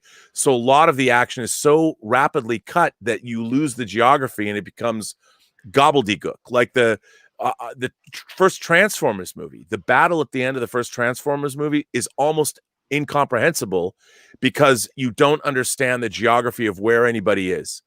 And I think what's really interesting is if you look at directors like the perfect example of, I think, a perfect action scene, there are two from 81 and 82. Obviously, Raiders of the Lost Ark, the truck chase. Yep. Where the truck chase establishes a goal. So Indiana Jones first has to get onto the truck. So he gets on the truck. Then he has to get to the cab so he can drive the truck.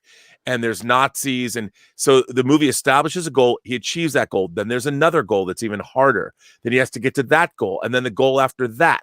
And that's how the action sequences work. The scene in RoboCop where RoboCop goes into the cocaine factory and takes out all the criminals in there. The use of wide shots where you see RoboCop running or walking down and he's shooting left, he's shooting right, and then all of that geography is established, and that allows the viewer to get a sense of like, oh my God, there's a sense of scope there. You understand the peril involved. You understand where people are, where they could come out of.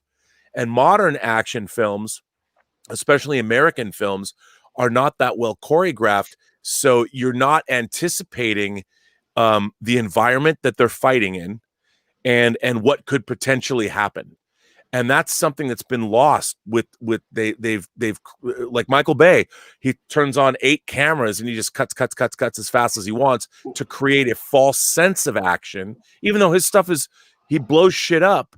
But the quick cutting isn't as effective if you don't know where things are.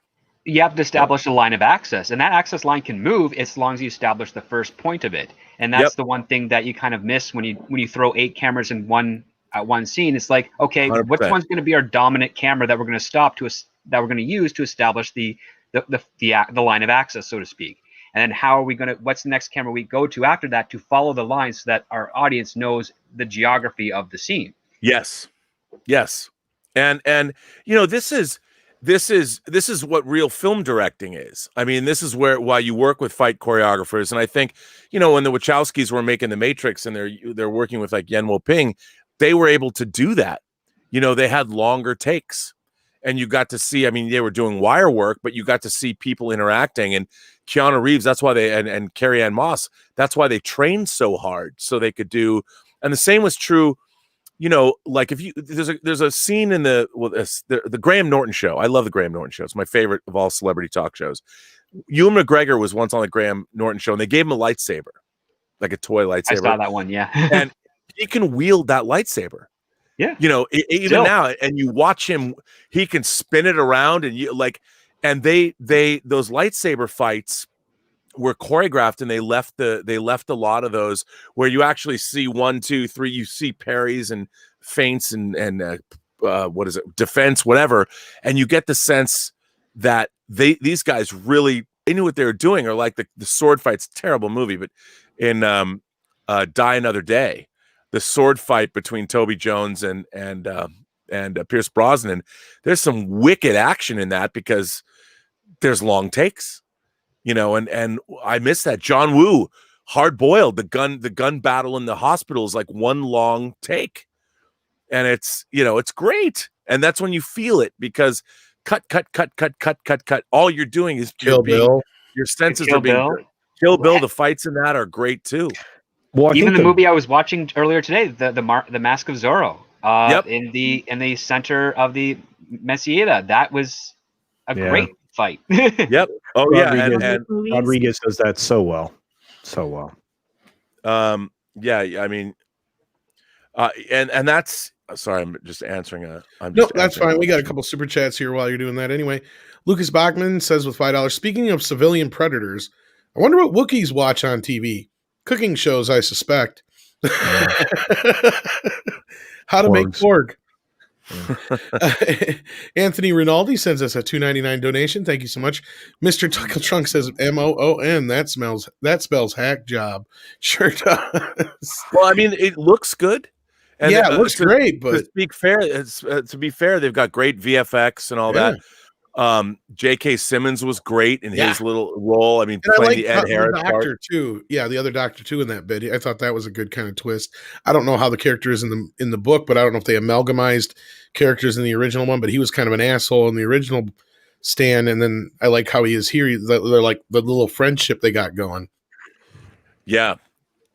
And I don't know. I mean, I love The Stand so much. And the original miniseries was written by Stephen King. And while it was budgetarily challenged and shot on 16 millimeter and all that, it's still I love the first 2-hour or 90-minute without commercials. I love the first part of that miniseries. If it was shot on 16, it looks like 35 on the Blu-ray.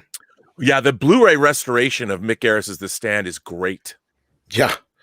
And it must have sold pretty well because it's in Walmart. So if it's in Walmart, that means it must have been selling pretty well if it wasn't there to begin with. So and they redid a lot of the effects. I mean, it's really good. That was one of the I think that was an MVOD original release, and then they pushed it out to stores and stuff. But Adam Wolford says Randall Flagg is taking orders from something. It's the Crimson King. That who Randall Flagg or the Man in Black is serving. Or that's like Dark Tower stuff. Yep. Yeah, and there is that connection. I don't know if they'll connect the two, But Amazon's supposed to have the Dark Tower series, so I doubt it. Goddess of Whims says with $2, when R&B is here, school is in session. That is the absolute truth. And then we got a super sticker from Eric DeHoff. Let me see what that is. It's some popcorn. Well, perfect for Robert when he's around. We always get a show for sure from Robert because he always has wonderful things to talk about. So now Thanatos Felicitas says, like the difference between Monty Python non-typical comedy and the Smothers Brothers topical comedy, or non-topical, and Smothers Brothers topical comedy. The first is timeless. The second is dated. Yeah, that is true. Pretty much. The best comedy from the Smothers Brothers is the stuff that isn't topical. It's between Tom and Dick when they're bickering back and forth. Yeah, just the non-topical stuff. Exactly. No, and again, I mean, here we have another reboot, reimagining, readaptation that just doesn't. We're in an era now where they should be able to go so far above and beyond what they did before, like you were just saying, Robert. But they fail on so many levels. Well, I mean, there's so much there. Like you said, I thought a lot of the acting I really like James Marsden in this. I really like J.K. Simmons, the doctor that played opposite Marsden. But when you don't have enough scenes, like when they're in whatever Braintree, Texas, or Arnett, Texas, where it opens. I mean, I love the idea that in the Stand you see sort of Americana. You really see the everyman, and the idea that the end of the world begins in a small town in Texas. Not only that, you lose the whole idea of the escalation of it too. Right, exactly. And they do show it, but it goes in a few scenes. Oh, no one's here anymore. And you don't see people being rounded up, and you don't see all that. And look, I love Contagion. Yeah, I think Contagion's great. The docudrama, it really works well. But the Stand also has a fantasy element to it, and I'm so, like, in my mind as a marketeer, they've made one of the greatest pandemic stories ever, and you get to release it during a global pandemic. Lean into that. Nobody even knows the Stand is out yet. I mean, not only that, it's a very diverse cast in a lot of ways too. Yeah, well, and I think I like the fact that, for instance, in the miniseries, we haven't met him yet, but that Larry Underwood is black. I have no problem with that at all, even though King said I saw him as something analogous to Bruce Springsteen. Which is funny, because I was just going to say that would be one character you could probably swap and nobody would probably care, but I didn't even know we did that. And for me, always looking for verisimilitude, I have no problem when people are doing race or gender swaps in ensemble casts, whether you're going to, because I love the fact that in Hannibal, Brian Fuller made the Freddie Lounds character a female character. I had no problem with that. I thought, and what they did with her was great. And the idea that Larry Underwood is a black artist as opposed to a white dude, that doesn't bother me either. I just hope if we don't get a version of Baby Can You Dig Your Man, if that song is not in this miniseries, that shows what every time I do a story on the Stand now, I play Baby Can You Dig Your Man in front of my streams. People are like, what is this? No one knows what it is. But I'm like, if that makes you feel any better. I'm like, man, he's a righteous man. And I love, before my stream, I cut in and I go, he's a righteous man. Nobody knows what I'm talking about. But if you've read the book, everyone knows Baby Can You Dig Your Man. It's in the movie. It's in the miniseries. I know. And when you read the lyrics in the book, you never forget them. Ever. Well, it's so memorable in the movie too, is because it sounds so ridiculous the first time you kind of hear it, and then it's just like, yeah, I could see something like that becoming a complete and utter hit. Like at first you're like, oh, it's just Stephen King being cheeky, but then you're like, no, he's actually kind of how not like with Taylor Swift releasing an album, exactly how you cannot do a viral. If I was making the Stand, if I was the producer going, okay, I'm in charge of making the Stand, the very first thing I would do is start viral marketing Larry Underwood as a real recording artist. And I would have somebody, Paul McCartney, some great songwriter, write Baby Can You Dig Your Man as a real song, record a video, and put it out online. And don't say anything about it. Like what they did with the Wayland, those Wayland videos they did before, what was it, Alien Prometheus? You had Guy Pearce doing the TED Talk as Wayland. And, do stuff like that. I would have been like, how can you just release the song and do whatever you can to make Baby Can You Dig Your Man a hit? Like get some great songwriters and record a great.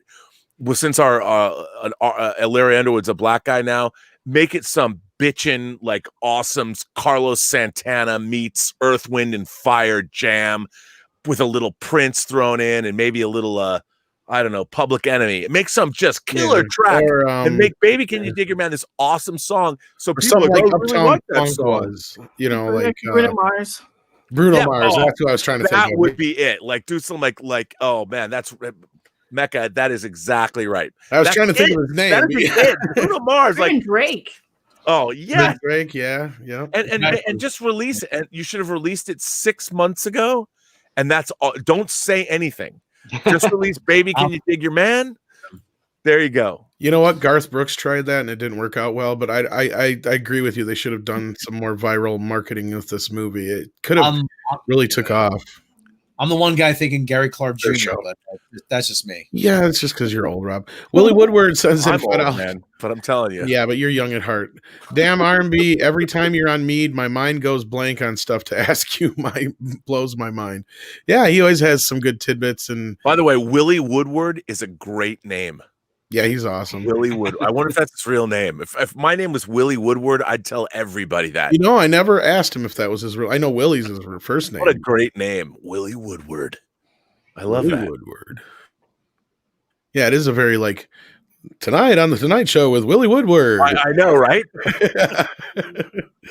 Oh shit. But no, it's kind of disappointing. That's like the thing is like you have this great story, which is arguably one of King's better stories. That's one of my favorite. I mean, look, everyone talks about the end's disappointing. So what? The rest of the book rules. I mean, I think I don't know how the ending's really all that disappointing per se. Well, he came back. King came back and wrote the last script. He wrote a new, like the ninth episode. He came back and rewrote a new because his son Owen was working on it as well. But King came back and wrote a new ending, like that goes beyond the novel. So I can't wait to see what that is. Interesting, but I can't believe he'd be on board with this whole time jumping business, though. Well, you notice he's been fairly quiet about this miniseries. It's not like he's watched the next episode of The Stand. That's true, and he's very active on social media usually. I know. He might still be of the same idea that I am, and a lot of other writers are, that a flashback is only used to progress the story, and if it's not progressing the story in any way, it's superfluous. But it also shouldn't just be the story. Yeah, you know. It kind of bums me out. Well, my chat on this end froze, but Willie did say that is his real last name, by the way. What a great name. Willie Woodward. So I can't show it on the screen, but yeah, like he said that in the other I brought up the other screen here. But yeah, so was there anything else we really wanted to dive into before we leave? I know we don't want to take too much of your time, Robert, because you're a busy man. What do you got coming up here in the next day or so? Well, you know, I'm no longer the John Campy show where we might do some shows next week. I gotta tell you what's really exciting though. Can I? Sure. So there are YouTube channels that I love. And one of my favorite YouTube channels is Justin's Collection. Justin does hot toy action figure reviews. And as everybody knows me, they know I love hot toys. And I love, he also does third-party unlicensed toy reviews. He shows his collection. He lives in Australia. I love Justin's Collection. Love it. So Az and I we've been doing these streams, right, about the last 2 weeks about our Hot Toys figures. And Justin left me a message on the last stream going, "Oh, you guys, this is great." I felt like Tom Cruise was talking to me again or something. I felt like, oh my God, Justin left a comment on my YouTube channel. I can't believe it. Like, I don't think anybody would think it's as cool as I did. So as Justin and I on December 30th, we are going to do a noon show where we geek out about Hot Toys action figures. I don't know how many people are going to be as interested in it as I am, but I just think between Az in England, Justin in Australia, and myself here in California, we have a global conclave of arrested man children talking about our favorite action figures. And in my mind, that's the way I want to end 2020. There Jeez, you you're on go. 2 oceans and 2 hemispheres. I know. I'm So, just jealous I don't have any hot toys. oh, you know what, Script Doctor? That's what I'm going to call the show. 2 oceans and 2 hemispheres of action figure awesomeness. There you go. So that's what I have coming up. Willie did send in a super chat and said, yeah, it is my real name. That's why I use it, because it sounds so made up. No one would believe that it is. Great. Your So, parents did well. I don't know why my chat froze on this end, but anyway. So yeah, we'll definitely be looking forward to that. And I think it'll be more popular than you think it will be. Yeah. So, Oh, I can't wait. yeah, I would love to be a part of that, but I don't own one single hot toy. Well, you are a hot toy, Tom. Come on, man. I got plenty of NECA. I got some other ones. I think I got a couple from Diamond, but not the actual hot toys. So yeah. I don't have hot toys. I just got a lot of junk though. Well, you have a lot of you have a lot of stuff. Yeah, but you got instruments. Yeah, Yeah, she I got a lot of junk too. That's pretty cool. You've got a good toy collection back I was there. gonna say, I don't know what she's talking about. She's got a lot of toys. It's all right. It's all right. I have to ask though, since once in a while I show R&B something from the arsenal of instruments. Is R&B musically inclined at all? I wanted to be Miles Davis when I was younger, and I took trumpet in band for a couple of years, and I started playing the trumpet because I wanted to be Miles Davis. And I realized the problem that I had with, even when I was younger, I worked in video stores when there were no video stores, and to be a great musician, you have to have it in your soul, and you have to be, even when you're not playing, in your mind you have to be playing. And I didn't have the patience to put the time in that I wanted. But one day, one of my goals in life is to learn how to play the guitar. Okay. What is it? Rodrigo and Gabriella. If I could, I've seen Rodrigo and Gabriella live. If I could play the guitar like them, that would be a lifelong goal. I've been playing guitar since I was 16. I've been playing well since I'm maybe 22. Now, do you play in bands? I have. My band when I was like 21, we were called Jet Screamer. Oh, that's a cool name for a band. Yeah, after the Jetsons character. Yeah. If we weren't good, we were at least loud. That's what I always say. Mecca, have you been in bands? No, I was always like the guitar playing teenage girl in their bedroom when I was like 16. I kind of wish I still had some of the recordings I did. Had YouTube been a thing, I mean, who knows? But do you still play a lot? Sometimes, once in a while, we'll do they'll talk me, like Rob and Tom will talk me into going on karaoke or something once in a while, or we'll do music streams. And like when Rob comes out here, we do music streams together because he's much better at playing guitar than I am. Yeah, but that's really cool. You know, I don't think there's enough of that in this space.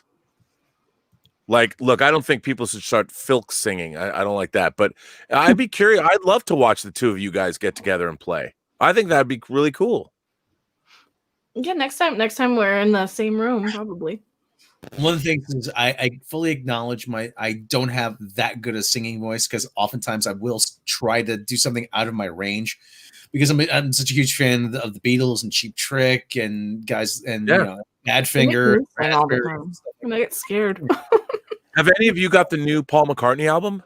I haven't. Rob does. I haven't had a chance to listen to it yet, but I'm looking forward to listening to it. I almost bought it, but all I could find was the LP, and as much as I'd like that, I'd rather have the CD first. But Ken Rock sent in a super chat, says you should talk to Nerdrotic. He also loves action figures. Robert Meyer Burnett. I think we all do. I know. I mean, one of my favorite, when I started watching Gary for the first time, I'm like, and I kept like, I would literally stop his streams and like look and like zoom in and find, oh, look what he's got. He has the Hot Toys Jor-El that they only released for Superman Returns. He's got the Marlon Brando. I'm like, bruh, he and I definitely park our shuttlecrafts in the same shuttle bay. I love watching looking what he's got in the background. That's cool. That's the NECA one. That's one of them I got out today. But yeah. I mean, that's all I can afford is that kind of stuff. I can't afford the big expensive ones. I do In fact, have. I wanted to see who was playing Randall Flagg in the stand, so I'm going to show that real quick, just in case everybody's wondering what I'm doing here. A great casting, by the way. I love that. We've only seen a little bit of him, but he's right. Yeah, I mean, Jamie Sheridan played Randall Flagg in Mick Garris's miniseries, but I think that this is a great choice. It's a great choice. I can't wait to see what he does. The big action figure I have, I bought this one, Marvel's The Sentry. Oh yeah, that's a great action figure to have. But on the back, I noticed, who do they have? Machine Man. Now I have to try to hunt that one down. Well, yeah, Jack Kirby's Machine Man, a spinoff from the 2001 comic adaptation. That is the 1982, 83 miniseries. That is something I would like to see Marvel adapt for Barry television. Windsor Smith one. Yes, with Frank Springer doing the art. Yeah, I mean that was a great because you had an old character, an obscure character, but you brought him back and you were able to expand on the character and his world, and you were able to reintroduce him for a new audience. And not a popular character, but you could it shows how you could take a character that may be a little obscure and breathe new life into him. Yeah. Yeah. Plus, it was just a cool character. Yeah, absolutely. I think Marvel's now with the streaming shows. I'm really curious to see WandaVision. It looks bonkers. It looks so far removed from what they've done. If they pull that off, and it does lead into, as I suspect, sort of a mini. The same way I've said that I think WandaVision, Spider-Man 3, and Doctor Strange and the madness, the Multiverse of Madness. Multiverse of Madness. I think all of those fit together like a comic crossover, and I'm looking forward to that to see what they do. I think it'd be cool. I hope it's good. That's right. And we only have to wait another 3 weeks to get WandaVision. Yeah, that's true, isn't it? It's our God, dope, man. We haven't seen a Marvel movie in what, almost 3 years, man. Already. It's like, I forgot all, like, everything keeps coming, and I'm like, oh shit, that's out already, or that's coming already, and it's like, because I just watched Mank last week, and I'm like, oh crap, I missed that by like a week. Yeah. I was waiting for it, and then it's like, did you see that yet? Or I have not watched Mank. I'm working my way just because I had so much work to do for this end of the year stuff beyond. YouTube stuff, just what I call real world stuff. Yeah. Even though YouTube's in the real world, but I feel like I'm in my own head half the time. I've, working for other people. Sometimes I need to do that to keep myself grounded. Yeah, it's like in the Matrix, or in Inception. Yeah. Instead of having a top, I actually work for other people and have them tell me what to do, and that's how I keep my reality grounded. Yeah, I hear you. I remember I was watching some other stream with you earlier. We were talking about your. I might have caught part of your other stream earlier. I can't remember which stream we were talking about on, but your Netflix deal that like you can't talk about yet, but it's. You're I left my stream. We did some work on that, and we just finished. And I saw, you guys still streaming, and you'd sent me an invitation, so I jumped on. Yeah, I wish I could talk about that, but there's an actual date. The date that it's going to be announced is in February. Cool. Can't wait to hear about it. And then the feature that I produced, edited, post supervised, and was the visual effects supervisor on, Tango Shalom, begins its festival run in February, and it's playing it. Because I'm a Jew, it's only playing at Jewish film festivals because that's the only place we submitted it because of the theme. It's called Tango Shalom. So for the next 6 months, starting in February, you'll be able to see this film regionally. Obviously, I love film festivals, and Jewish film festivals are great, actually, and they're all virtual now. So, but they're both on the West and East Coast. You'll be able to see the film Tango Shalom, and I'm proud of it. It's a total low budget indie movie that probably nobody that's watching this stream would care about because my grandmother would love it. But I worked 4 years of my life on it. So Richard Roper, actually, regardless of what you think of him, he said he said in a tweet he would like to see a movie that was not about a story about a typical Catholic protagonist. And so I tweeted back at him the preview for Tango Shalom: ask and you shall receive. No, actually, I give Richard a lot of credit. Go ahead. Sorry, I didn't know. I thought you were done, Rob. No. That's fine, Tom. But like I said, it's like I said, it's a movie that may not. I'm looking forward to seeing. It's a movie that may not be on somebody's radar, but like I said, it's an interesting premise. It really is. Yes, it's the movie is about a middle-aged Hasidic rabbi who believes that he's heard the word of God, and God has told him he must dance the tango. And he ends up meeting a hot, young Shiksa tango instructor played by Karina Smirnoff, who was on Dancing with the Stars for 20 seasons. And the thing is, a Hasidic rabbi, he can't touch another woman other than his wife. So how is he going to learn to tango dance with a woman that's not his wife? His wife can't tango. So does he heed the word of God? Two to tango, Robert. It takes two to tango, and he consults an imam, a Catholic priest, a Sikh mystic to find out what to do. And it's a happy movie. It's pretty much G-rated, and as I like There's to say, the trailers like, but it takes two to tango. Well, no, they don't say it, but the trailer you will see, because I actually cut a trailer. I worked, me and this other guy cut a trailer that is being mixed. Our sound mixer has it, so I'll drop it on. I mean, I'll give you guys the trailer to premiere on Midnight's Edge. Sure, that'd be great. But I was like, yeah, if you need trailer voice guy, just let me know. Just which one. It does not have no narrator in the trailer. Don't anymore. I noticed. Like that's like the new trend is like there is no more trailer guy anymore. I know, right? I missed the trailer. But if you watch our movie trailers, A Love Story, which we dropped, you can get it on Vimeo or on Amazon. It's a movie I associate produced with John Campia. We go into the history of movie trailers. I do want to check that out quite a because as you I'm proud of that. We did, John came up with this idea about I want to make a movie, I want to make a documentary about movie trailers. And I'm like, okay, I'll help you. And he did it. It's got a lot of pundits that you recognize, but he also talked to, he found that he did research. He found there's one guy who wrote a very scholarly book on movie trailers in England, and we contacted him. He's in the movie. And then I was able to get a few other people to come in, like Michael Davis, who directed Shoot 'Em Up, the movie Shoot 'Em Up with Clive Owen, and he's in it. And John thought this up and shot it, and all during COVID, cut it together, put it together, and released it. Now I gotta ask, because I mean, I don't know if you know, but like, I do the trailer voices all the time, and I actually can mix it up. I'll do specific ones, Percy, and I'll do Jim Cummings and other ones like that. Like, do you talk about the different guys? You do. No, I want like Percy Rodriguez, who did Jaws. Yeah. Can you do a person? Can you really? A little bit, yeah. No, we get a little taste. I love his. I love it. Thought it was safe to go back in the water.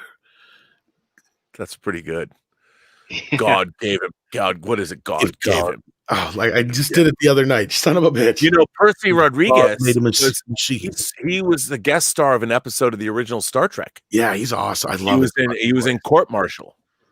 That guy was rad. And in the 70s, he did so many good trailer voices. Jaws. Gave him Jaws. So good. He gave it Jaws. Yeah. I'm more the upbeat, happy trailer voice kind of guys. Like the Disney guy. Hallmark you got a great trailer voice too, though, Rob. Yeah, he does the good Hallmark trailers, like with coming this Christmas to the Hallmark Channel. Rob, do you want to premiere our new trailer that we did? Oh yeah, you might enjoy this. I saw it the other day. Yeah, for Section 31. Really? Yes. Yeah, I was just editing it into my video in the background here. My particular take on Section 31 and the long promised Section 31 series. And if I could bring up VLC Player. Yeah, there's so many great ones. You got Don LaFontaine. You've got what's the face who did Optimus Prime? I just forgot. Pete Cullen. Yep. Come on, baby. Come on, let's go.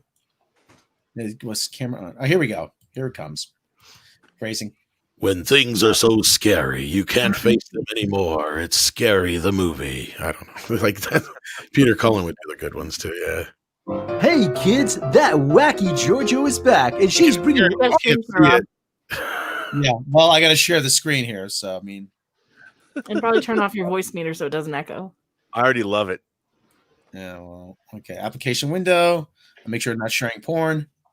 So okay, is that coming The through? sneak peek of my next video is gonna be this. It's gonna have this in it. And here we go. Hey kids, that wacky JoJo is back, and she's bringing all of her titles with her. Her Imperial Highness, Mother of the Fatherland, Overlord of Vulcan, Dominus of Kronos, Regina Andor. Get on with it. Yes, get on with it. Emperor Philippa Giorgio Augustus Iaponius Centaurus. And this time she's head of a super secret agency. Section 31. That everyone already seems to know about. Not much of a secret now, is it? Don't miss Michelle Yeoh in Section 31. Coming soon. We promise. This time we need it. No, really, we need it this time. We swear it's coming soon, okay? We swear it's coming soon, okay? She deserves better. Yes, she does. She really does, yeah. Mama. I like that. That was good. And I just thought it out on the fly. Michelle Yeoh Mama. Yo Mama, yeah. I'm surprised you didn't go Yashel Yo-Yo Ma from the celloist. Finally, my chat's caught up with me, and we got another super chat here. Johnny David says, any advice for a singer-guitarist with a below-average YTC that wants to perform songs, tell stories, and join on live streams? Please. What's YTC? Yeah, YouTube channel? Oh, Yes. Just you know. Trucking, man. Yeah, dude, grind away.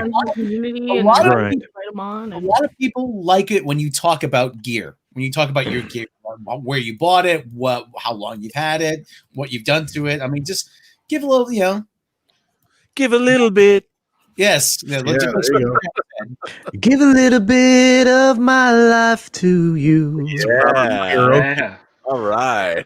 Now's the time when we need to share. We are the world. No. Oh, wait, wrong song. Shit. Speaking of, that's one of the songs that's getting inducted into the Grammy Hall of Fame, and along with a couple other ones I saw. Okay, we That's did right. 3 songs just now. Which one was it? Oh, the We Are the World, and then okay. The Gambler was another one, and I can't remember. YMCA was another one. I can't remember the rest, but yeah, we usually talk music at the end of the show. But there you go. There's your music talk. We're running out of stuff to talk about. Yeah, we always end up bringing it up sooner than later. But I did see a thing I forgot to send you, Rob, about Peter Jackson's Beatles documentary. I just watched it. Oh man. I figured you'd find it. Yeah, a couple. One of those scenes I did actually see before as part of somebody posted the B-roll from Let It Be up on either Vimeo or Dailymotion. I can't. The only scene that matters is the part where they're just fucking fighting with each other. It's like, I'll play whatever it is you want me to play. Just tell me what. If you don't want me to play at all, I won't play. What it is to make you happy, I'll do it. Yeah, whatever it is that'll make you happy, I'll do it. Like, sorry. That's what scene that Rob and I've talked about. Like the most famous scene in Let It Be, I think. Yeah. Oh, I was like, all right, I'm not saying that. Okay. Yeah, but actually, yeah. But Peter, this is supposed to be out already, but hopefully we'll get this. I'll get to see it in a theater next year. Speaking of theaters, you weren't here, Robert, when I brought it up, but I could go see Wonder Woman in the theater this weekend if I had a reason to. Wow. Can you? Yeah, we right can't, now. we can't here in LA. We've got a really crappy theater, which it was just funny because if I'd have had the money, this theater's been for sale for years. And until this year, they hadn't opened it up for like 5 years. It's been for sale. Like the theater and the drive-in went together, but they wanted way too much for it. And I didn't have any money. But like, I mean, the theater itself sucks because it used to be one of those really great big theaters and they went and split it down the middle. To make it a dual screen. And if I would have bought it, I would have taken that out and made it a big screen again. It only had one screen. I don't need multiple screens. Yeah. The best theaters ever were the ones where you went and it was one giant screen. It took up just a massive amount of wall space. They had thunderous speakers and they played Star Wars. And that was those were the best theaters ever. Mm-hmm. 1977. Still in my head, that little boy walks into that theater. all the time to see that film for the first time. Yeah. So. Speaking of that, I know I was kind of surprised to see your reaction, Robert, because I know you have not been too keen with Star Wars over the years, but to see your reaction to The Mandalorian the other day was kind of heartwarming, I guess, for lack of a better word. Look, I mean, I think that my feeling is that The Mandalorian, by its conception, have I loved it? I haven't loved it. I haven't loved over the course of the whole show. But the last 4 or 5 episodes, I feel that, first of all, it's a 30 to 45-minute show, and they're appealing to the 10-year-old in me. And a lot of people want it to be, to me, the height of Star Wars was The Empire Strikes Back, which I've told people I saw 26 times in the theater, which I did. And it added profundity, but at the same time, still appealed to my 10-year-old self. It was a great combination of the two. And when you watch the end battle of Vader and Luke in Bespin, the dialogue is not that scintillating, but the stakes are high, and the confrontation is great, and there's something pure about it. Now, when I have watched the end tag of The Mandalorian, when Boba Fett takes that throne that Bib Fortuna is sitting on, and Fennec Shan takes a drink of that Romulan ale, and that's how it ends, and it cuts to the Book of Boba Fett. When I was a kid, I'm like, Boba Fett is going to take over the entire criminal underworld of the Star Wars universe with, like, Ming-Na Wen, who at 57 is hot as shit. I'm like, yes, she drinks Romulan ale. They're just going to kill. I mean, they walk in.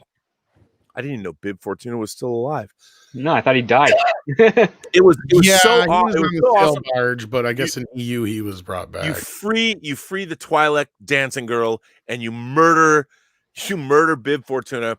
I used to do similar things with my action figures, and I was like, man, I'm all in because I'm having a good time. Is it great drama? No. Is it fun? Yeah, man. And I said on the John Campea show, and people have been sending me this meme. I'm like, I imagine Dave Filoni and now Robert Rodriguez and Jon Favreau, they just have a room with all of the Star Wars figures in different scales on a giant table and all the ships. And they either have like director's viewers or lenses or their iPhones, and they just sit there for hours and play with those toys and shoot pictures of, like, wouldn't it be cool if, you had a TIE fighter come in and go with the Tidarium shuttle, whatever. And they just take pictures and they send them to the previs department. And that's how I imagine they make the show. So I doubt you're wrong. I don't think he's wrong, because some of the writing and pacing of it would definitely remind me of a I just have to say that I'm watching an homage to the Wages of Fear and Sorcerer, in the episode when they're transporting the nitroglycerin through the jungle. Yeah, we brought that up. Yeah. I'm like, I'm in. Like, why aren't they hovercraft? I mean, that's what we said too. Why are there wheels on the? Why aren't they floating? Wouldn't that be better to, like, if you had gyroscopic stabilization? Wouldn't that be better? But wouldn't it be better to have like guards with them too? Like, yeah, we said the same thing. But evidently, the gift that keeps on giving, Scotty Mendelson doesn't agree with you, Robert. He says Star Wars has been swallowed whole by nostalgia now. After this last episode, Star Wars was originally nostalgia for Kurosawa, right? Yeah. Star Wars began as nostalgia for the Hidden Fortress and the Seven Samurai and George Lucas and wanting to do Flash Gordon. Star Wars in its conception was based in nostalgia. I think people, and not to interrupt you, Robert, but I think people are really misinterpreting nostalgia for pandering. Right. I agree with you. I think you're absolutely right about that. Well, that, and there's a lot of people that still want to defend The Last Jedi. For whatever reason now. I don't know. Scotty's one of those people, but yeah. Well, I mean, it's really interesting. I think what has been lost is that if you are a kid, let's say you're 8 years old or 6 years old, and you've never seen Star Wars before, and someone's going to say, okay, we're going to watch Star Wars and we're going to watch them in order. And you're into it. You're 6, so you think the prequels are great. And you get to the end of Return of the Jedi, and then you go to the the Force Awakens. Luke confronted Vader, confronted the Emperor. The Emperor's thrown down a shaft, and there's celebration because you're watching the special edition across the galaxy. And then in the next film, the First Order has risen, Star Killer Base has been built, and all of our characters that we love, that we saw finally triumph, are douchebags. Han Solo's gone away. Princess Leia allowed Star Killer Base to be built. Luke is a hermit on an island. And you watch this and you're like, what the fuck is this? Even if I was 6, I'd be, fuck this, Mom. This is bullshit. I just watched Return of the Jedi and Force Awakens in the same day, and you're telling me that all my heroes that are in Return of the Jedi allowed the galaxy to turn to a shithole in Force Awakens? And who are these people I'm supposed to care about? What kind of storytelling is that? So it's really not nostalgia to want to watch Luke Skywalker as a full-on Jedi after he triumphed at the end of Return of the Jedi, to be cool and powerful and awesome. And the idea that that's nostalgia, no, that is the fulfillment of something that we were led to believe was his destiny after the end of Return of the Jedi, that we never got to see. Well, except in the comics and the extended universe, he was a badass. But we've never seen it on camera. And so they give it to us and people are like, oh, it's just nostalgia. No, it's what we wanted to see since 1983. I feel like fan service is another one of those terms where, in the right way, fan service is a good thing. You want to service your fans, right? As a franchise, that should be your ultimate goal, shouldn't it? I mean, if you're a fast food restaurant, you cater to your customers that are, especially, like when I worked in fast food, we tried to treat every customer good, but like we had our regulars that we made sure we took extra good care of because we knew they were coming back every week or every other day or what have you, and, sometimes we did a little extra. That to me is not fan service. That's just taking care of your fan base in a way. And I think member berries and things like pandering have been, go ahead, Script.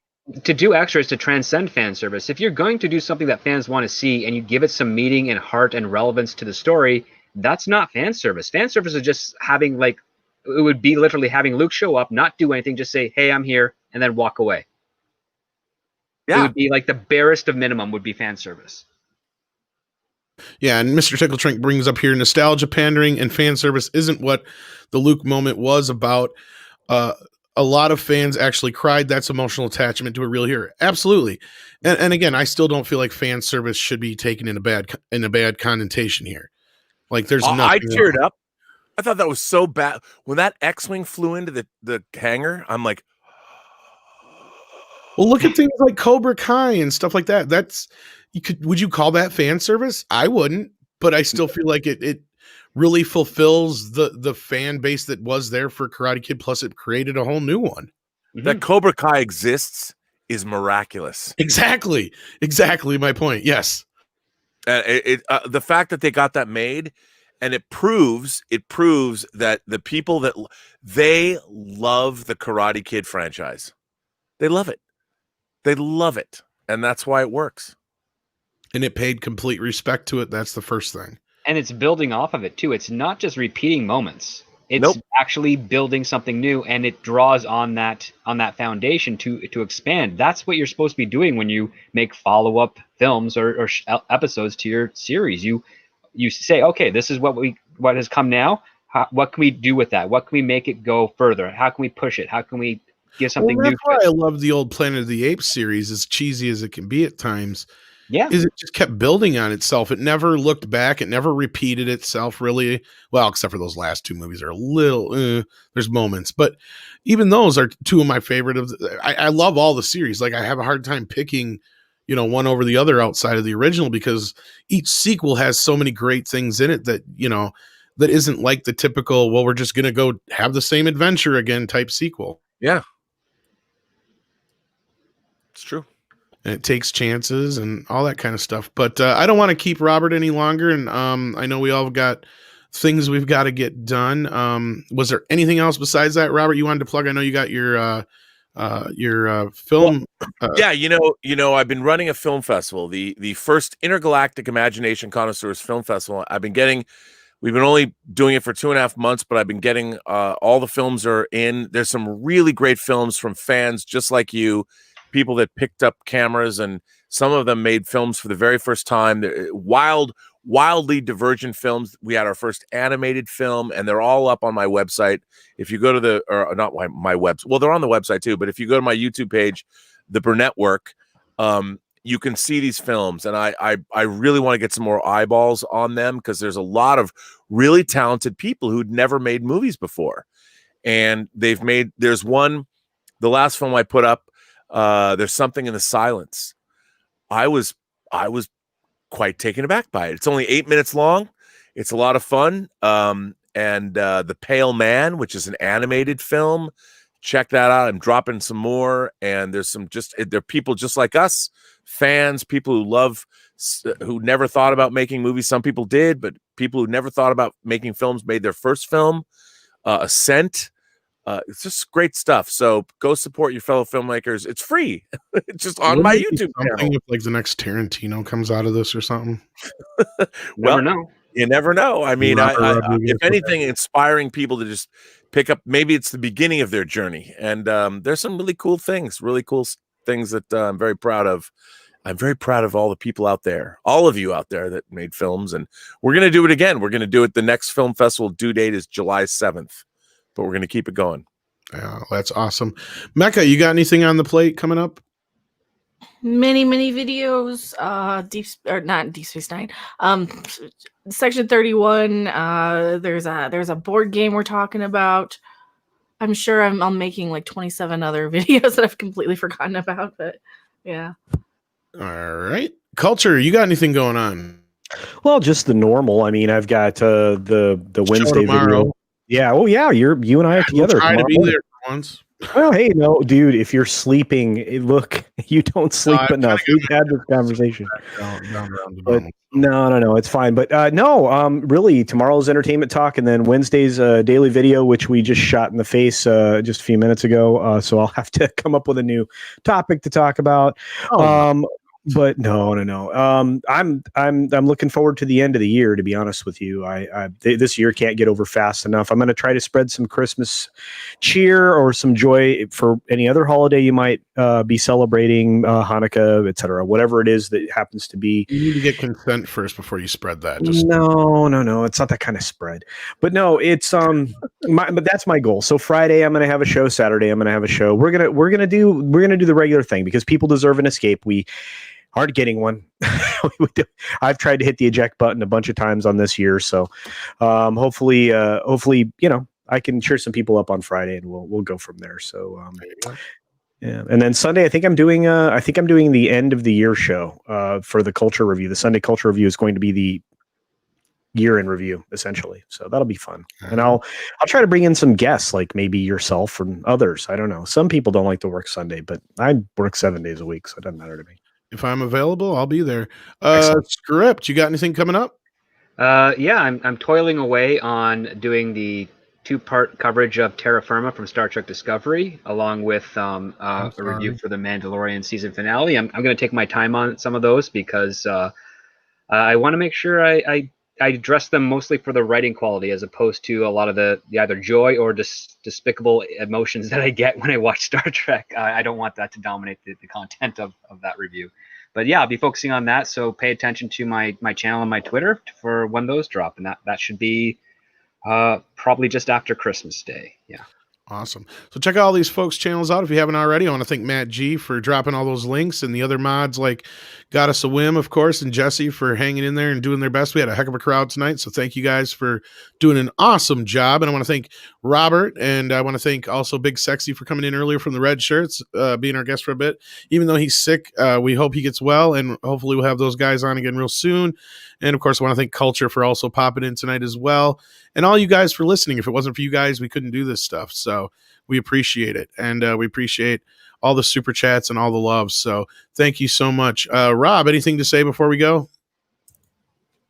Cookie. That's what you went to get. You did not go to pee. You went to get a cookie. Oh, I've been drinking a lot of water lately. Well, there's your problem. Stay hydrated. Stay hydrated, everybody. That's my advice. My parting All wisdom. right. Well, take care, everybody. Thank you again for hanging